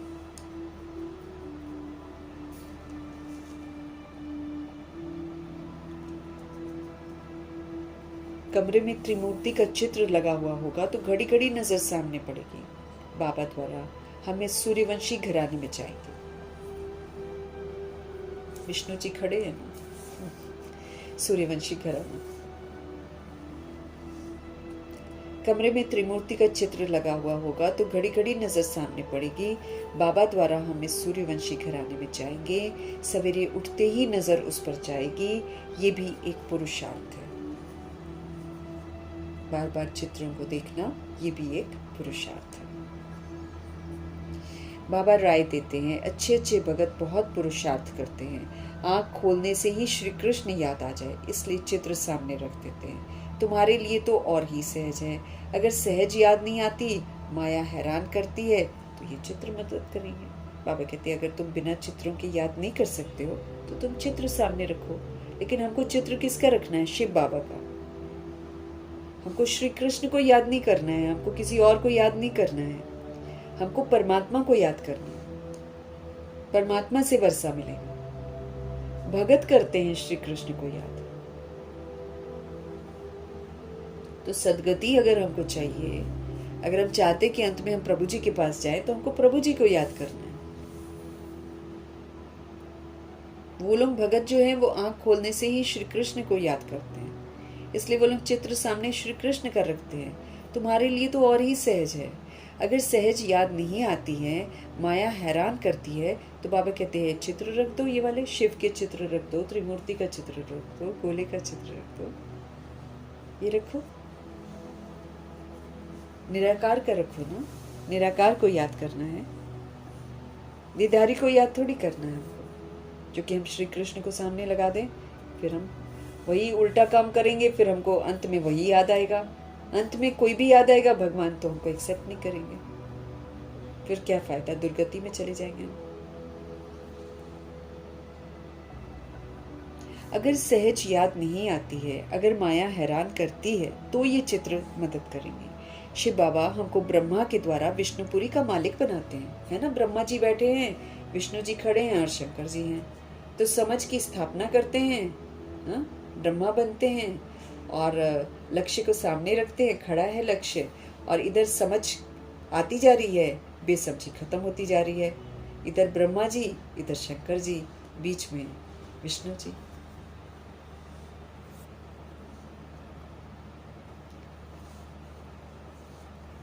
शिव बाबा हमको ब्रह्मा के द्वारा विष्णुपुरी का मालिक बनाते हैं। हम बाबा से विश्व का मालिक बन रहे हैं। इस सिमरन में रहने से भी मदद बहुत मिलेगी। अगर वैसे नहीं हो पाता तो बाबा कहते इस विधि से कर लो। यूं तो हमको चित्रों के बिना ही करना है, चित्र तो हमने बहुत देख लिए, लेकिन फिर भी अगर दिमाग बुद्धि नहीं टिकता है तो बाबा कहते हैं कि इस तरह सामने रख लो, तो आपको पता रहेगा कि मुझे अपना ब्रह्मा बनकर स्थापना भी करनी है, मुझे बेसमझी का विनाश करके मुझे शंकर स्मृति स्वरूप नष्टमोहा भी बनना है, साथ में मुझे ये पालना के संस्कार विष्णु जी के सारे धारण करने हैं, मुझे सारा दिन स्वदर्शन चक्रधारी बनकर रहना है, शंख ध्वनि करते रहना है, अर्थात दिव्यता का व्यवहार करते रहना है, श्रेष्ठ कर्म हमको करते रहने हैं, और विकारों पर जीत प्राप्त करनी है। और इन सब के लिए मुझे क्या करना पड़ेगा? कमल आसन पर विराजमान रहना पड़ेगा। तो ये चित्र सामने रहेगा तो ये याद रहेगा कि मुझे क्या क्या करना है। तो बाबा कहते हैं ये चित्र मदद करेंगे। आप देखोगे कि शिव बाबा हमको ब्रह्मा के द्वारा विष्णुपुरी का मालिक बनाते हैं। हम बाबा से विश्व का मालिक बन रहे हैं। इस सिमरन में रहने से भी मदद बहुत मिलेगी। जो बच्चे समझते हैं कि याद हमको घड़ी घड़ी भूल जाती है, तो शिव पिता परमात्मा राय देते हैं चित्र सामने रख दो तो बाप भी और वर्षा भी जरूर याद आएगा। जो बच्चे समझते हैं हमको याद घड़ी घड़ी भूल जाती है, तो बाबा उसको राय देते हैं कि चित्र सामने रख दो तो बाप भी और वर्षा भी आपको याद आएगा। परंतु ब्रह्मा को याद नहीं करना है ना। वो सिर्फ एक रिमाइंडर है कि हमको अपना ब्रह्मा बनकर स्थापना करनी है। ये नहीं कि चित्र हम रख दें तो विष्णु जी को याद करने लग जाएं, तो शंकर जी को याद करने लग जाएं, तो ब्रह्मा जी को याद करने। इट्स नॉलेज, वो मेरा रिमाइंडर है कि मुझे करना क्या है। नहीं तो हमको क्या आदत पड़ गई है? चित्रों को याद करने की आदत पड़ गई है। तो ब्रह्मा जी को याद नहीं करना है, ब्रह्मा जी को नहीं कहना है कि ब्रह्मा जी मुझे ठीक कर दो, बाबा उन्हीं को बोलेंगे बाबा ठीक कर दो, बाबा ये कर दो, बाबा वो कर दो। नहीं जी, बिंदु। इसलिए बाबा बार बार हमको पहले भी समझा चुके हैं, धीरे धीरे धीरे धीरे चित्रों को हटा देना है और एक ज्योति बिंदु पर आ जाना है, बस।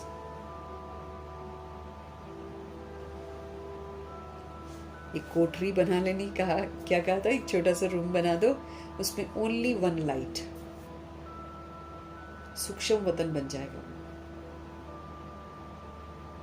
कभी भी फिर अर्थक्वेक आए चाहे कुछ आए, उसमें जाकर बैठ जाओ, भगवान से कनेक्ट होकर रेडिएट द पीस जो बाबा से मिल रहा है सब तरफ फैलाओ। एक अलग स्थान होना चाहिए, वहां पे कुछ नहीं होना चाहिए। ओनली बाबा ने बोला था एक बार कि एक छोटी सी कुटिया बना लो, उसमें सिर्फ और सिर्फ एक बिंदी का चित्र हो।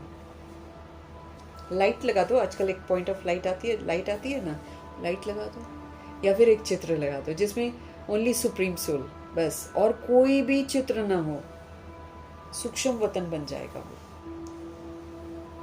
कितना पावरफुल होगा। कभी भी अस्त व्यस्तता हो गई, लड़ाई झगड़े लग गए, मुसीबतें शुरू हो गई, साइलेंस में वहां जाकर बैठ जाओ। एक जगह तो वैसी बनानी है ना, साइलेंस में एकदम पावर बढ़ जाएगी उसमें ना, पूरी भर जाएगी, भगवान जी भर देंगे वहां पर। लेकिन उसमें फिर कोई और चीज नहीं होनी चाहिए।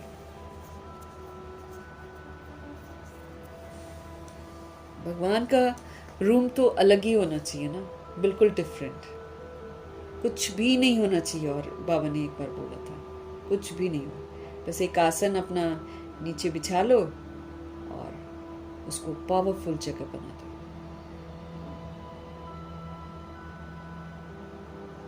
बाबा क्या कह रहे हैं आपको? परंतु ब्रह्मा को याद नहीं करना है। सगाई करते हैं तो दलाल थोड़ी याद आता है। अब कई दुनिया में जाते हैं, कोई ना कोई किसी न किसी के साथ बात करवा कर शादी करवा देता है, बीच में मीडिएटर बन जाता है। तो यहाँ ब्रह्मा जी हमारी मुलाकात शिव बाबा से कराते हैं, तो ये थोड़ी कि हम ब्रह्मा जी को याद करेंगे। ब्रह्मा जी का रिगार्ड बहुत रखना है, ब्रह्मा जी का डिसरिगार्ड कभी नहीं करना भाई, सबसे इम्पोर्टेंट है ब्रह्मा जी। लेकिन रिगार्ड रखना है, लेकिन ब्रह्मा जी खुद कहते हैं कि तुम मुझे याद मत करना, नहीं तो तुम पाप आत्मा बन जाओ। ब्रह्मा जी खुद कहते हैं। तो ब्रह्मा जी का जो चित्र है वो एक तो अव्यक्त फरिश्ता वाला है, एक तो फिर वो पतित दुनिया का ही बॉडी है ना, तो उनको याद नहीं करना है। तो बाबा भी स्पष्ट कर रहे हैं कि भाई अब सगाई करते हैं तो दलाल थोड़ी याद आता है, तुम बाबा को अच्छी रीति याद करो तो बाबा भी तुमको याद करेगा। अगर हम शिव बाबा को प्यार से याद करेंगे तो शिव बाबा भी हमको याद करेगा। याद से याद मिलती है ना। अभी माशूक के ऑक्यूपेशन का तुमको पता है, माशूक शिव पिता क्या क्या करते हैं अब हमको पता है। शिव के कितने ढेर भगत हैं, शिव शिव कहते रहते हैं, परंतु वो रॉन्ग है। शिव काशी विश्वनाथ फिर गंगा कह देते हैं, पानी के किनारे जाकर बैठते हैं। ये समझते ही नहीं है कि ज्ञान का सागर बाप है। बनारस में बहुत फॉरनर्स आदि जाते हैं देखने के लिए, बड़े बड़े घाट हैं, फिर भी सभी के बाप का मंदिर तो खींचता ही है ना। सब उनके पास जरूर जाते हैं। मंदिर तो किसके पास नहीं जाएगा, मंदिर के देवता ही खींचते हैं कि आओ मंदिर में, है ना। शिव बाबा भी खींचते हैं। नंबर 1 है शिव बाबा, फिर सेकंड नंबर में है ये ब्रह्मा सरस्वती सो विष्णु, विष्णु सो ब्रह्मा, ब्राह्मण सो विष्णुपुरी के देवता, विष्णुपुरी के देवता सो ब्राह्मण। ऐसे ही है, ब्राह्मण विष्णुपुरी में जाते हैं, विष्णु बनते हैं और फिर विष्णु से फिर ब्राह्मण बनते हैं। विष्णुपुरी के देवताएं सो ब्राह्मण। अब तुम्हारा धंधा ये रहा, हम सो देवता बन रहे हैं तो औरों को भी रास्ता तो बताना पड़ेगा ना। हम सो देवता बन रहे हैं तो औरों को भी रास्ता बताना है। और सब है जंगल में ले जाने वाले, तुम जंगल से निकालकर बगीचे में ले जाते हो। बाकी दुनिया जो है वो हमको जंगल में ले जाएगी, लेकिन हम जंगल से निकालकर बगीचे में। बाबा कहते तुम जंगल से निकालकर बगीचे में ले जाते हो, हमें दूसरों को भी तो रास्ता बताना है। शिव बाबा आकर कांटों को फूल बनाते हैं, तुम भी ये धंधा करते हो, हम भी फिर फूल बनते हैं, फिर भगवान से सबको जोड़ते हैं ताकि वो भी कांटों से फूल बने। या फिर हम व्यवहार गुणों वाला करते हैं जैसे बाबा ने हमको सिखाया है, तो वो जो व्यवहार है वो आत्माओं को प्रभु की तरफ आकर्षित करता है, क्योंकि वो ये सोचते हैं इनको बनाने वाला कौन है। तो शिव बाबा आकर कांटों को फूल बनाते हैं, तुम भी ये धंधा करते हो, इन बातों को तुम ही जानते हो। कोई राजा रानी तो है नहीं जिनको तुम समझाओ। गाया हुआ है पांडवों को 3 पैर पृथ्वी के नहीं मिलते हैं। जो सच्ची प्रीत परमात्मा से रखते हैं ना, वो शुरू में उनको 3 पैर भी पृथ्वी के कोई नहीं देता था। अब तो देते हैं खैर, लेकिन उस समय नहीं देते थे। बाप समर्थ था तो उनको विश्व की बादशाही दे दी। बाप समर्थ था तो मना ब्रह्मा जी समर्थ बने तो उनको विश्व की बादशाही दे दी। अभी भी वही पाठ बजेगा ना, बाप तो गुप्त है, शिव बाबा तो गुप्त है, श्री कृष्ण को तो कोई विघ्न पड़ ना सके। अब बाप आए हैं, बाप से आकर वर्षा लेना है, इसके लिए मेहनत करनी होती है। दिन प्रतिदिन नई नई पॉइंट्स निकलती रहती हैं। देखने में आता है प्रदर्शनी में समझाने से अच्छा प्रभाव पड़ता है। बुद्धि से काम लिया जाता है कि प्रदर्शनी से नहीं, बुद्धि से काम लिया जाता है कि प्रदर्शनी से अच्छा प्रभाव होता है या प्रोजेक्टर से, ये दोनों खुद को चेक करना है। प्रदर्शनी में समझाने से चेहरा देखकर समझाया जा सकता है। समझते हो कि गीता का भगवान बाप है, तो बाप से फिर वर्षा लेने का पुरुषार्थ करना है। 7 रोज तो देना है, लिख कर दो, नहीं तो बाहर जाने से ही माया उनको फिर से बुला देगी। ऐसे ही होता है, सोल्स आती हैं, फिर अगर हम अच्छे से उनकी पालना नहीं करते हैं तो बाहर की मायावी दुनिया में फिर से खो जाती हैं। तुम्हारी बुद्धि में आ गया है कि हमने 84 का चक्र लगाया है, अभी हमको जाना है घर। तमो प्रधान से सतो प्रधान बनना है। ये चित्र तो साथ में होने ही चाहिए, बड़े अच्छे हैं। ये जो बिरला आदि भी है, ये नहीं जानते कि इन लक्ष्मी नारायण ने ये राज्य भाग्य कैसे पाया। कब लिया, लेकिन वो लोग मंदिर जरूर बनाते हैं लक्ष्मी नारायण जी का, बहुत सुंदर बनाते हैं। तुम जानते हो तो तुमको बड़ी खुशी होनी चाहिए। लक्ष्मी नारायण का चित्र लेकर झट कोई को समझाएंगे उन्होंने ये मर्तबा कैसे पाया। ये बातें बुद्धि में समझने और समझाने की हैं।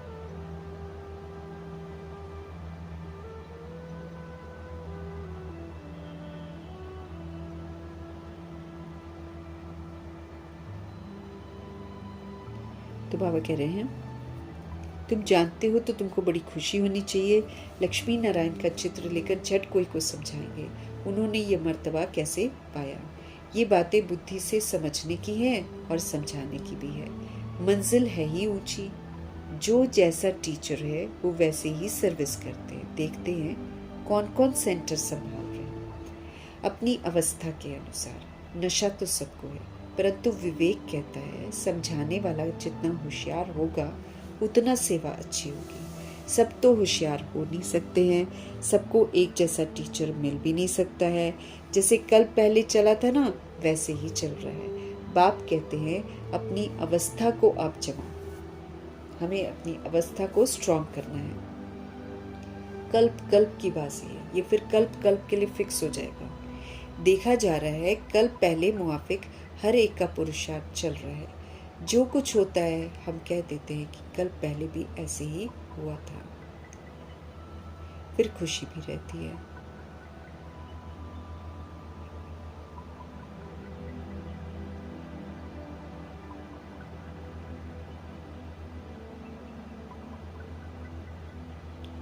बाबा कहते कल पहले मुआफिक हर एक का पुरुषार्थ चल रहा है। जो कुछ होता है हम कह देते हैं कि कल पहले भी ऐसे ही हुआ था, फिर खुशी भी रहती है, फिर शांति भी रहती है। बाप कहते हैं कर्म करते हुए बाप को याद करो। जो भी आप काम कर रहे हो ना, वो करते करते आप बाप को याद करो। बुद्धि का योग वहां लटका रहे तो बहुत कल्याण होगा। अगर बुद्धि का योग हमारा परमपिता परमात्मा के साथ रहे ना, तो बहुत कल्याण होगा। जो करेगा सो पाएगा, अच्छा करेगा अच्छा पाएगा। माया की मत पर सब बुरा ही करते हैं। अब तक हम माया की मत पर चल रहे थे तो सब बुरा ही तो करते आए थे। अब मिलती है हमको श्रीमत, भला करो तो भला हो। हर एक अपने लिए मेहनत करते हैं, जैसा हम करेंगे वैसा ही हम पाएंगे। हम जो करते हैं हम अपने लिए कर रहे हैं। अगर हम किसी का भला करते हैं तो अपना ही भला करते हैं। किसी के लिए अच्छा सोचते हैं तो हम अपने लिए ही कल्याण करते हैं। तो भला करो तो भला हो। हर एक अपने लिए मेहनत करते हैं, जैसा करेंगे वैसा पाएंगे। क्यों ना हम योग लगाते सेवा करते रहें। योग से हमारी आयु बढ़ेगी। याद की यात्रा से हमको निरोगी बनना। याद में रहेंगे तो हम निरोगी बनते जाएंगे। तो क्यों ना हम बाबा की याद में रहें। यथार्थ बात है, तो फिर क्यों ना हम कोशिश करें।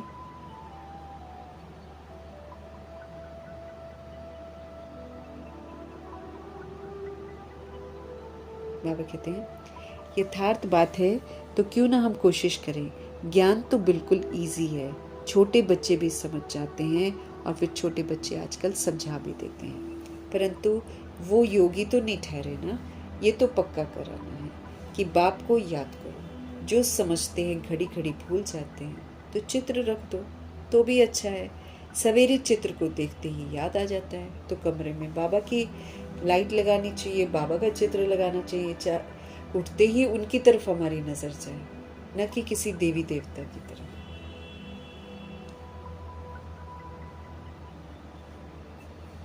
बाबा कहते हैं छोटे बच्चे भी समझ जाते हैं, लेकिन समझा भी देते हैं, लेकिन योगी तो नहीं ठहरे ना, क्योंकि योग से कनेक्ट नहीं हो पाते वो तुरंत।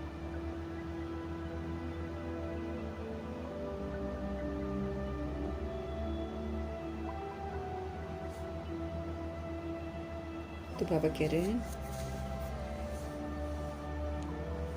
ये तो पक्का कराना है कि बाप को याद करो। जो समझते हैं घड़ी घड़ी हम भूल जाते हैं, वो चित्र रखते तो भी अच्छा है। सवेरे चित्र को देखते ही याद आ जाता है। शिव बाबा से हम विष्णुपुरी का वर्षा ले रहे हैं। ये त्रिमूर्ति का चित्र ही मुख्य है। त्रिमूर्ति रख दो, उसमें फिर याद रहेगा कि ब्रह्मा की तरह मुझे स्थापना करनी है अपने लिए, और साथ में विस्मृति का, बेसमझी का विनाश भी करना है। मुझे शंकर बनना है, स्मृति स्वरूप नष्ट मोहा बनना है। तो सिर्फ इतना नहीं, मुझे फिर नई दुनिया के संस्कार भी बनाने हैं।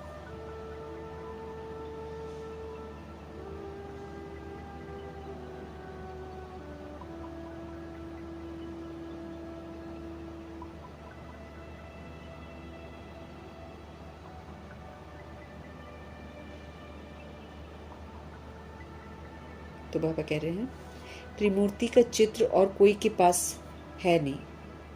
हम तो अर्थ सहित समझते हैं ना, तो ये त्रिमूर्ति का चित्र ही मुख्य है, जिसका अर्थ तो तुमने अभी समझा है। दुनिया में ऐसे त्रिमूर्ति का चित्र और कोई के पास नहीं है। ब्रह्मा जी थोड़ी दिखाएंगे ऐसा वाला बोलो, जैसा वो तो ब्रह्मा जी के 3 मुख दिखा देते, दाढ़ी वाला एक ब्रह्मा बना देते हैं और फिर 3 मुख दिखाते हैं। ऐसा वाला चित्र जैसे बाबा समझाते हैं या दिखाते हैं, ऐसा तो किसी के पास नहीं है और कोई के पास है नहीं। ये तो बिल्कुल सहज है। हम लिखे व न लिखे, ये तो सभी जानते हैं कि ब्रह्मा के द्वारा स्थापना, विष्णु के द्वारा पालना और शंकर के द्वारा विनाश। किसका? आसुरीपन का। अपने अंदर के आसुरीपन को खत्म करके मुझे शंकर बनना है। यहाँ शंकर जी हिंसा नहीं करते हैं, हमें अपना अपना शंकर बनना है।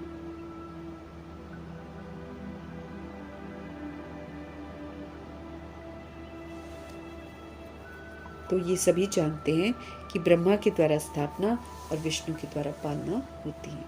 अच्छा, मीठे मीठे सिकिलदे बच्चों प्रति माता पिता बाप दादा का याद प्यार और गुड मॉर्निंग। रूहानी बाप की रूहानी बच्चों को नमस्ते। रूहानी बच्चों की भी रूहानी बाप को दिल से, जान से, सिक से, प्रेम से, अदब से, पूरे रिस्पेक्ट से, पूरे रिगार्ड से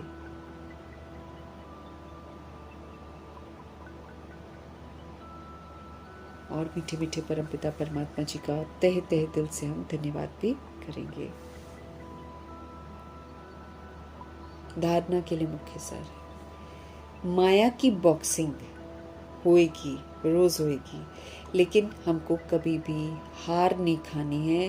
मतलब हमको कमजोर नहीं बनना है, इसका हमको पूरा पूरा ध्यान रखना है। माया कमी कमजोरी को यूज करने के लिए उकसाएगी, चाहे कुछ भी हो जाए, हमको ब्रह्मा जी की तरह सहनशील बन जाना।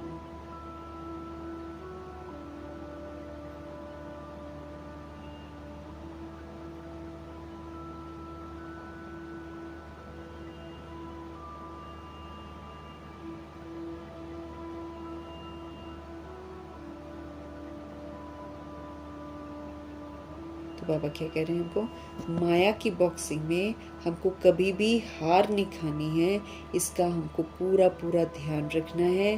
कल पहले की स्मृति से अपनी अवस्था को जमाना है। कल पहले की स्मृति यही कि कल पहले भी हम विजयी बने थे, अब भी हम बन रहे हैं और हम ही बनते रहेंगे। ये वाली जो स्मृति है, इससे अपनी अवस्था को जमाना है, पक्का करना है। खुशी और शांति में हमको सदा रहना, चाहे कोई कुछ भी करता रहे, हमको सदा खुश रहना है। आत्मिक खुशी और सदा शांत रहना, सदा खुश, सदा शांत, सदा संतुष्ट, सदा स्थिर, अचल अडोल, हमेशा।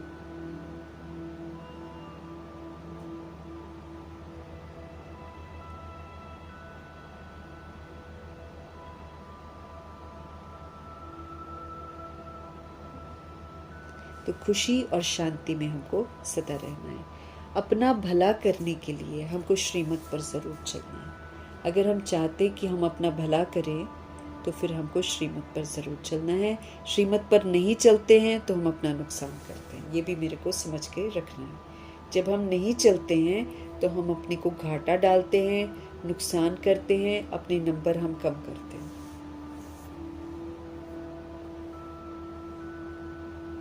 तो अपना भला करने के लिए हमको श्रीमत पर चलना है। इस पुरानी दुनिया से नाता मुझे तोड़ देना है।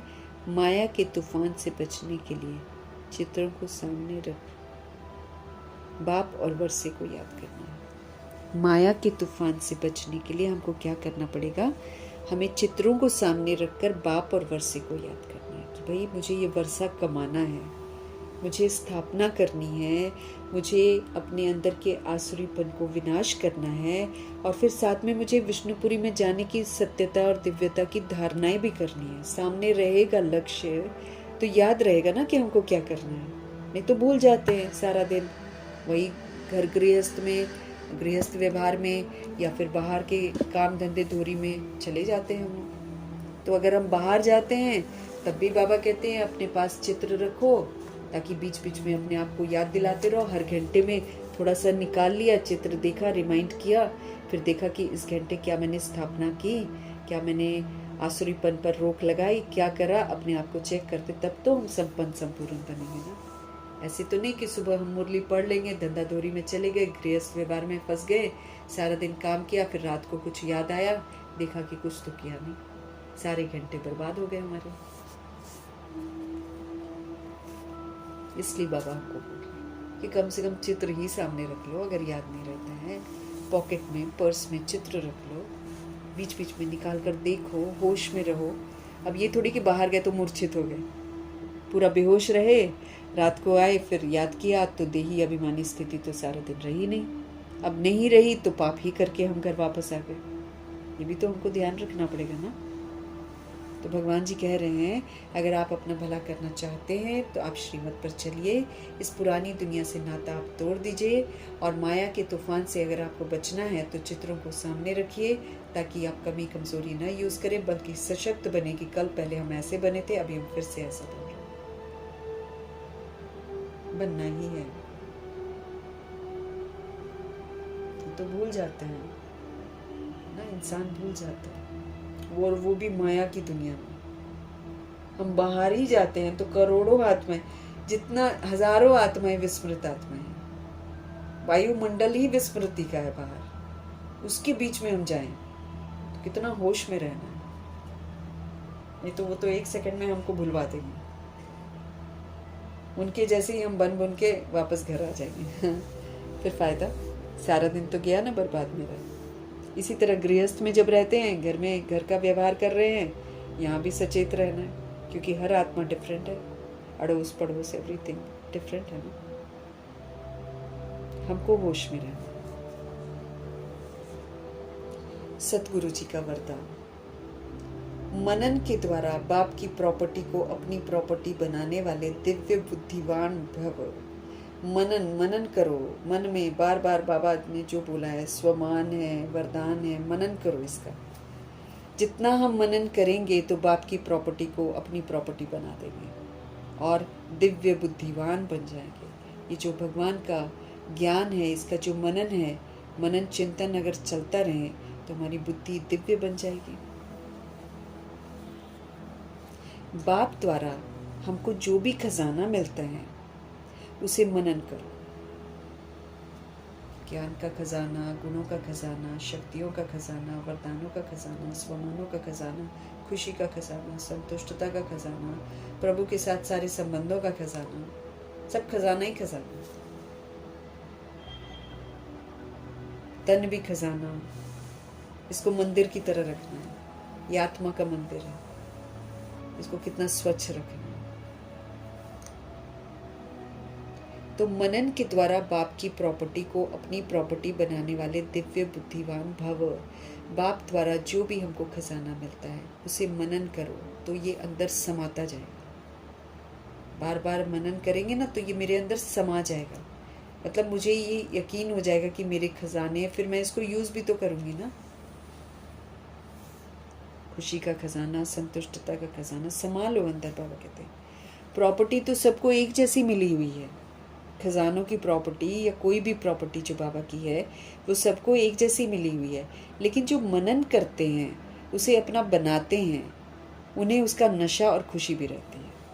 जो इसका मनन करते हैं खजानों का, फिर उसको कार्य में लगाते हैं, फिर उसको सेवाओं में लगाते हैं, अपना बनाते हैं, उनको फिर नशा भी रहता है, खुशी भी रहती है कि खुशी मेरा खजाना है, संतुष्टता मेरा खजाना है, ज्ञान मेरा खजाना है। उसको ये नशा रहता है, मेरा है। इसलिए कहा जाता है अपनी घोट तो नशा चढ़े। तुम खुद मनन करो तो तुमको नशा चढ़े। अपना घोटो, जैसे दादी ने घोटा है, जनक दादी ने 21 पेज की मुरली को पढ़कर घोटा है अच्छी तरह से, अच्छी तरह मन चित्त पर सब बातें बिठाई हैं। तो अपनी घोट तो नशा चढ़े, जो मनन की मस्ती में सदा मस्त रहते हैं ना, उन्हें दुनिया की कोई भी चीज़, कोई भी उलझन आकर्षित नहीं कर सकती है। जो प्रभु की शिक्षाओं का मनन करते हैं और जो मनन की मस्ती में हमेशा ही मस्त रहते हैं, उन्हें दुनिया की कोई भी चीज़, उन्हें दुनिया की कोई भी उलझन आकर्षित नहीं कर सकती। अब उलझनों से तो भर रही है ना दुनिया, लेकिन प्रभावित नहीं होगी। वही तो हमको याद रखना है। मेरे को दाल रोटी कौन खिला रहा? भगवान खिला रहे हैं। सत्ता थोड़ी मुझे खिला रही है जो कि मैं सत्ता के बारे में सोचती रहूं। वो तो भ्रष्ट सत्ता है, उसके बारे में क्या सोचें। तो बाबा कह रहे हैं उलझन जो दुनिया की है ना, वो हमको आकर्षित ही नहीं करेगी। कर रहे हैं, साक्षी होकर हम देखेंगे इनकी समाप्ति है। ये कलयुग का राज्य है, तो कलयुग के राज्य में ऐसे ही होता है। जब नाम कलयुग है तो सब कुछ कलयुगी छीछी ही तो होगा ना। सब कुछ रोने रुलाने वाली बातें ही होंगी यहाँ पर।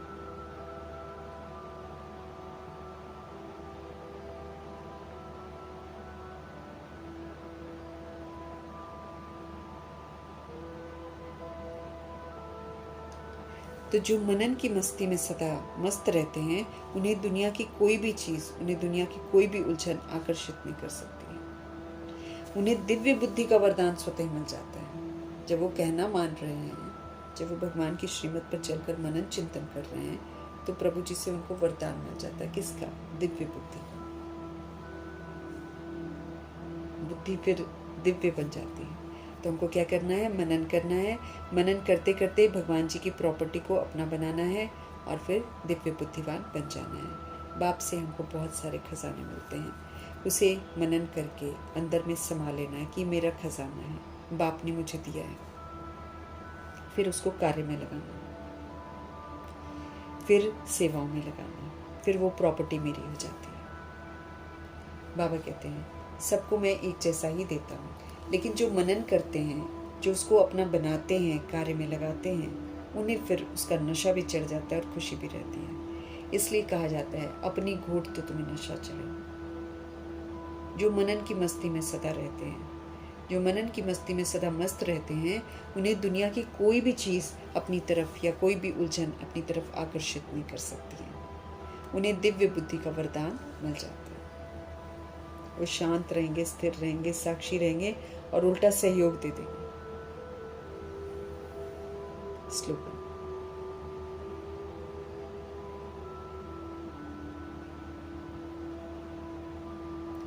मन की उलझन को समाप्त करने के लिए अपनी निर्णय शक्ति को बढ़ाओ। मन की उलझन, अगर हम इसको समाप्त करना चाहते हैं तो फिर बाबा कहते हैं ये जो पावर है ना, पावर टू डिसाइड, क्या करना है, क्या नहीं करना है, क्या सही है, क्या गलत है, ये वाली पावर को बढ़ाना। तो मन की सारी उलझन समाप्त, अपनी निर्णय शक्ति को बढ़ाओ। और ये पावर कैसे आती है? जब हम परख लेते हैं। तो परखने की शक्ति और ये डिसाइड करने की शक्ति, क्या करना है, क्या नहीं करना है, जब ये रहेगा तो मन क्यों उलझेगा? जब मेरे को कॉन्सेप्ट क्लियर हो गया है कि ये करना है और ये नहीं करना है, जब ये कॉन्सेप्ट ही क्लियर हो गया तो फिर उलझन काहे को आएगी? तो मन की उलझन को समाप्त करने के लिए मुझे निर्णय शक्ति को बढ़ाना है, अपनी पावर टू डिसाइड, है ना, पावर टू डिसाइड कि मुझे क्या करना है और क्या नहीं करना है। हम आत्मा को अव्यक्त इशारे मिल रहे हैं। महान बनने के लिए मधुरता और नम्रता का गुण धारण करना है। बाबा हमको समझते रहे कि भाई मधुर बन जाओ, है ना। अगर आपको महान बनना है ना तो मधुरता धारण करो, नम्र चित्त बन जाओ। ऐसे नहीं समझो कि हम तो सदैव झुकते ही रहते हैं। लोग नम्र चित्त को और मधुरता को, है ना, सबके साथ व्यवहार करने में समझते कि हमको झुकना पड़ रहा है। लेकिन भगवान जी समझते रहे कि ऐसे नहीं समझो कि हम तो सदैव झुकते ही रहते हैं, लेकिन हमारा कोई मान ही नहीं करता। जो झुकते नहीं वो झूठ बोलते हैं और उनका देखो कितना मान है। ऐसी सोच कई आत्माओं की चल पड़ती है कि जो झुकते नहीं हैं, झूठ बोलते हैं, उनको कितना मान मिलता है। ऐसा नहीं सोचो, बाबा कहते हैं ये अल्पकाल का है। अगर उनको मान भी मिलता है ना, थोड़ी देर का मिल रहा है, अल्पकाल का है। लेकिन आप तो दूरादेशी बुद्धि रखो ना, आप अपनी बुद्धि को दूरादेशी रखो। यहाँ जितनों के आगे आप झुकेंगे, झुकना मतलब नम्र चित्त रहना, चिल्लाना नहीं, चीखना नहीं, कड़वाहट यूज नहीं करना, उसको बाबा बोल रहे हैं नम्रता। लोग फिर रावण राज्य में ये समझते कि हम झुक रहे हैं, कोई हमको गाली दे रहा है, हम उसके साथ नम्र चित्त हैं, तो रावण कहेगा तुम झुक रहे हो, तुम गिर रहे हो, वो तुम्हारा नाजायज फायदा उठाएगा। ऐसे ऐसे सिखाते हैं। लेकिन भगवान कहते हैं वो 100 बार तुमको गाली दे, तुम 100 बार उसके साथ नम्रचित वाला व्यवहार करो, एक दिन वो खुद भी नम्रचित बन जाए। क्योंकि किसी किसी के कड़े संस्कार हैं, फिर किसी किसी के साथ हमारा कड़ा हिसाब किताब है। तो जब तक वो पूरी गालियां देकर तृप्त नहीं हो जाएगा, वो छोड़ेगा नहीं हमको।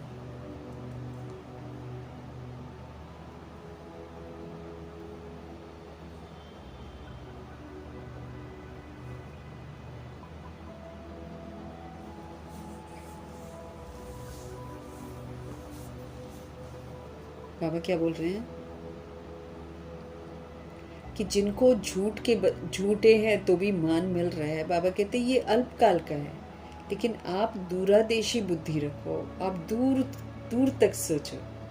यहाँ जितनों के आगे आप झुकेंगे, मतलब जितनों के साथ आप नम्रता के गुण का सहयोग देंगे, तो सारा कल्प ही, सारी आत्माएं आगे आगे आपके नमन करेंगे, पूरा कल्प।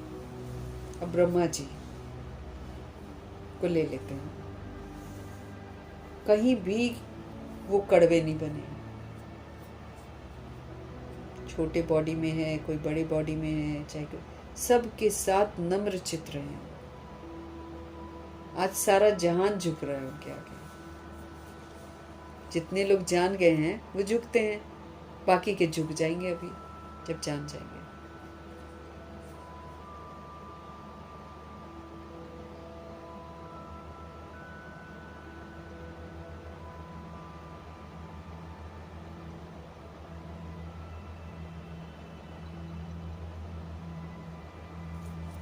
तो बाबा कह रहे हैं यहाँ आप जितना लोगों के आगे झुकेंगे, मतलब जितना आप नम्रचित रहेंगे ना, धारणा करेंगे, सारा कल्प ही, सारी आत्माएं आगे आगे आपके नमन करेंगी। सत्युक्त त्रेता में राजा के रिगार्ड में कान से नहीं लेकिन मन से झुकेंगे लक्ष्मी नारायण जी के आगे। ऐसा नहीं है कि वहां पर ऐसे सिर झुकाएंगे, नहीं, मन से आदर करेंगे, रिगार्ड रखेंगे। और द्वापर कलयुग में जड़ चित्रों के सामने पूरा झुकेंगे, कांध झुकाएंगे, मतलब नीचे मत्था टेकते हैं ना, वैसे करेंगे, हाथ जोड़ के झुकेंगे। और जब चैतन्य में है, ब्रह्मा जी और सरस्वती जी लक्ष्मी नारायण होंगे, तो लोग मन से रिगार्ड देंगे,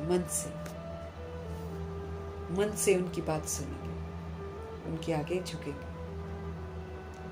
तो भगवान की शिक्षाएं एक्चुअली हम आत्मा की उन्नति करती हैं, लेकिन हमने इतना देह अभिमान यूज कर रखा है कि हमको लगता है कि हम कुछ झुक रहे हैं, मर रहे हैं, हम हार खा रहे हैं। लेकिन भगवान हमको रियलाइज करवाते हैं इसी में तुम्हारी जीत है, श्रीमत पर चलने में ही तुम्हारी जीत है। लोग अकड़ेंगे, देह अभिमान में व्यवहार करेंगे, लेकिन जब आप उनके साथ नम्रचित्त रहोगे, जब आप उनके साथ मधुर रहोगे, जब आप उनके साथ सत्यता और दिव्यता का प्रयोग करोगे,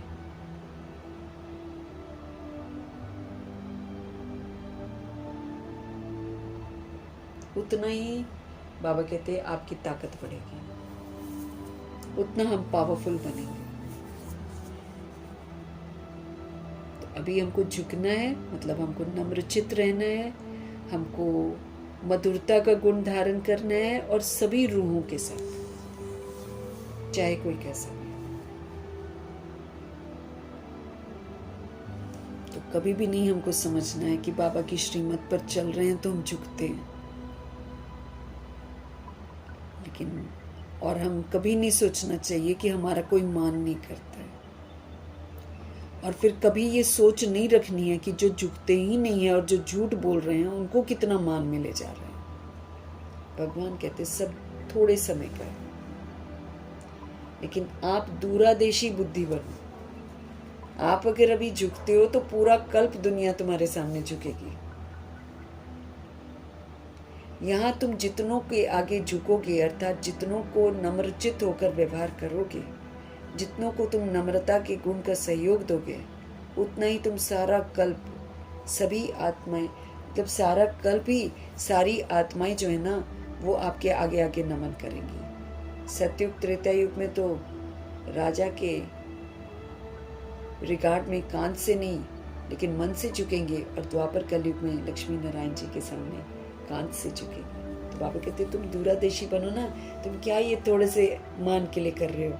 यहाँ तो तुमको मान देगा, 2 घंटे बाद आपका अपमान भी कर देगा। अगर कहीं मतभेद हो गया या अगर कहीं मूड खराब हो गया तो अभी अच्छे से बात कर रहा है, 2 घंटे बाद तुम्हारी धज्जियां उड़ा देगा। ये तो अल्पकाल का मान देते हैं, क्योंकि ये देह को देखकर मान देते हैं। अब देह परिवर्तनशील है, कभी कैसा व्यवहार कर बैठते हैं हम, कभी कैसा। तो एक ही रूह जो अभी थोड़ी देर पहले व्यवहार अच्छा कर रही है, महिमा कर रही है, वही थोड़ी देर बाद ग्लानि करेगी, क्योंकि देह को देख रही है ना। शिव बाबा रूह को देखते हैं, रूह को निखारते हैं, और फिर रूह को बोलते तुम अपने स्वधर्म में रहो, फिर से तुम सुंदर बनो, फिर से तुम सत्य बनो, फिर से तुम दिव्य बनो, तो सारा जहान तुम्हारे आगे झुकेगा। दूरादेशी बनो ना, एक एक के लिए क्यों कर रहे हो।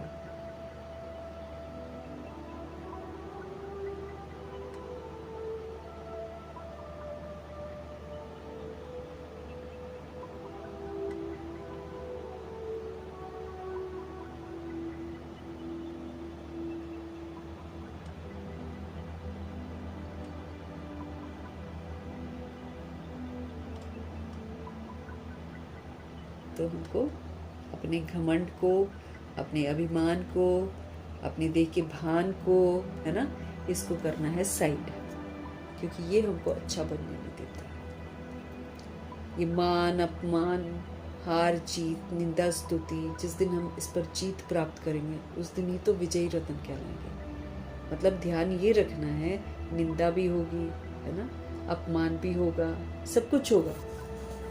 जैसे ब्रह्मा जी ने सारा कुछ सहन किया ना, वैसे और खुश रहे वो, ऐसा नहीं कि दुखी होकर सहन कर रहे हैं। अब सहन भी करना है तो मतलब नॉलेज के साथ हम सहन कर रहे हैं, ये नहीं कि दुखी होकर। अब ब्रह्मा जी इतनी बड़ी फर्स्ट अथॉरिटी थे, फिर भी कितना सहन किया।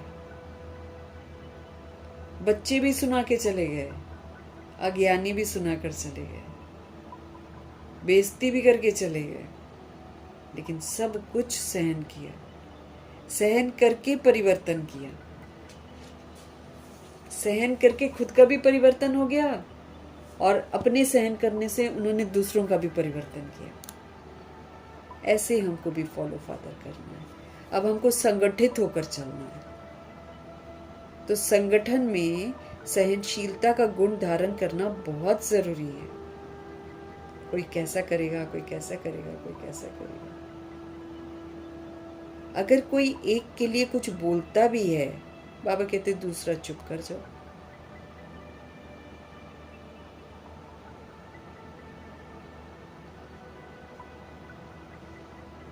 है ना, अगर कोई एक के लिए कुछ बोलता भी है तो बाबा कहते दूसरा चुप रहो। इसमें 10 बारी सुनने की हिम्मत चाहिए। 10 बारी क्या, इससे भी ज्यादा ब्रह्मा जी ने सुना था। 10 बारी, कोई 20 बारी, कोई, अब किसी का कड़ा संस्कार होगा वो 100 बारी तंग करेगा, लेकिन मैं आत्मा हूं ये मुझे नहीं भूलना है। और कोई भी आएगा तो मुझे ये भुलाने के लिए आएगा कि तुम आत्मा नहीं शरीर हो। ये जो अपमान करते हैं या निंदा करते हैं या बदनामियां करते हैं, ये क्यों करते हैं? ताकि हम ये भूल जाएं कि हम आत्मा हैं, और हम ये याद करें कि हम देह हैं, और रिएक्ट भी करें, रिजेक्ट भी करें, क्वेश्चन भी करें, लड़े भी, झगड़े भी, सब कुछ करें। विस्मृत दुनिया विस्मृत करना चाहेगी, लेकिन हमारे शिव बाबा हमको कहते हैं तुम चैलेंज करो कि 1000 लोग तुमको विस्मृत करने आए लेकिन तुम स्मृति में रहोगे।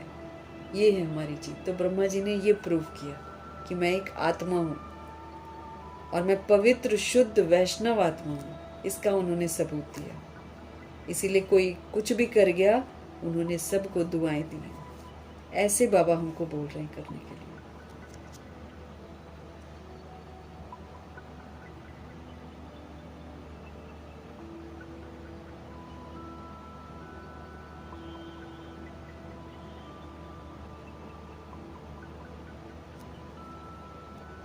तो जो नम्रता से झुकता है, फिर बाबा कहते दूरदर्शी होकर देखो, फिर देखो सतयुग त्रेता युग में लोग मन से तुम्हारे सामने झुकेंगे, और जब तुम द्वापर युग कलयुग में जाओगे तो तुम्हारे जड़ चित्रों के आगे माथा टेकेंगे। ये किस चीज का रिटर्न है? संगम युग में नम्र चित्त रहने का रिटर्न है। दूसरों को रिगार्ड देना, नम्र चित्त रहना, इसका फल है। तो ब्रह्मा जी तो गजब के थे, तो इसलिए सहनशील बनकर वो इतना ज़बरदस्त नम्रचित्त रहे हैं, मधुरता का गुण धारण किया। जो भी हम पढ़ाई पढ़ते हैं वो सारी की सारी ब्रह्मा जी ने की है, प्रैक्टिकल में सबूत दिए। ऐसे हमको भी फॉलो फादर करना है। मीठे परमात्मा जी की मीठी समझाने का तहे दिल से धन्यवाद। हम आत्माओं को पढ़ा रहे हैं, हम पर रहम कर रहे हैं, उसके लिए बहुत बहुत धन्यवाद। और ब्रह्मा माँ का बहुत बहुत धन्यवाद, और जगदम्बा माँ का धन्यवाद, गुलजार दादी जी का धन्यवाद, अष्टरत्नों का धन्यवाद, नवग्रहों का धन्यवाद, एडवांस पार्टी की सारी सोल्स का धन्यवाद, बची हुई जितनी भी आत्माएं हैं सबका धन्यवाद, 5 तत्वों का धन्यवाद, ड्रामा का धन्यवाद, प्रकृति का धन्यवाद, माया का धन्यवाद, यमदूत का धन्यवाद, करोड़ों की आबादी का धन्यवाद, साधनों का धन्यवाद, साधन बनाने वालों का धन्यवाद, साथ में रहने वाली सोल्स का धन्यवाद, सहयोगी आत्मा का धन्यवाद।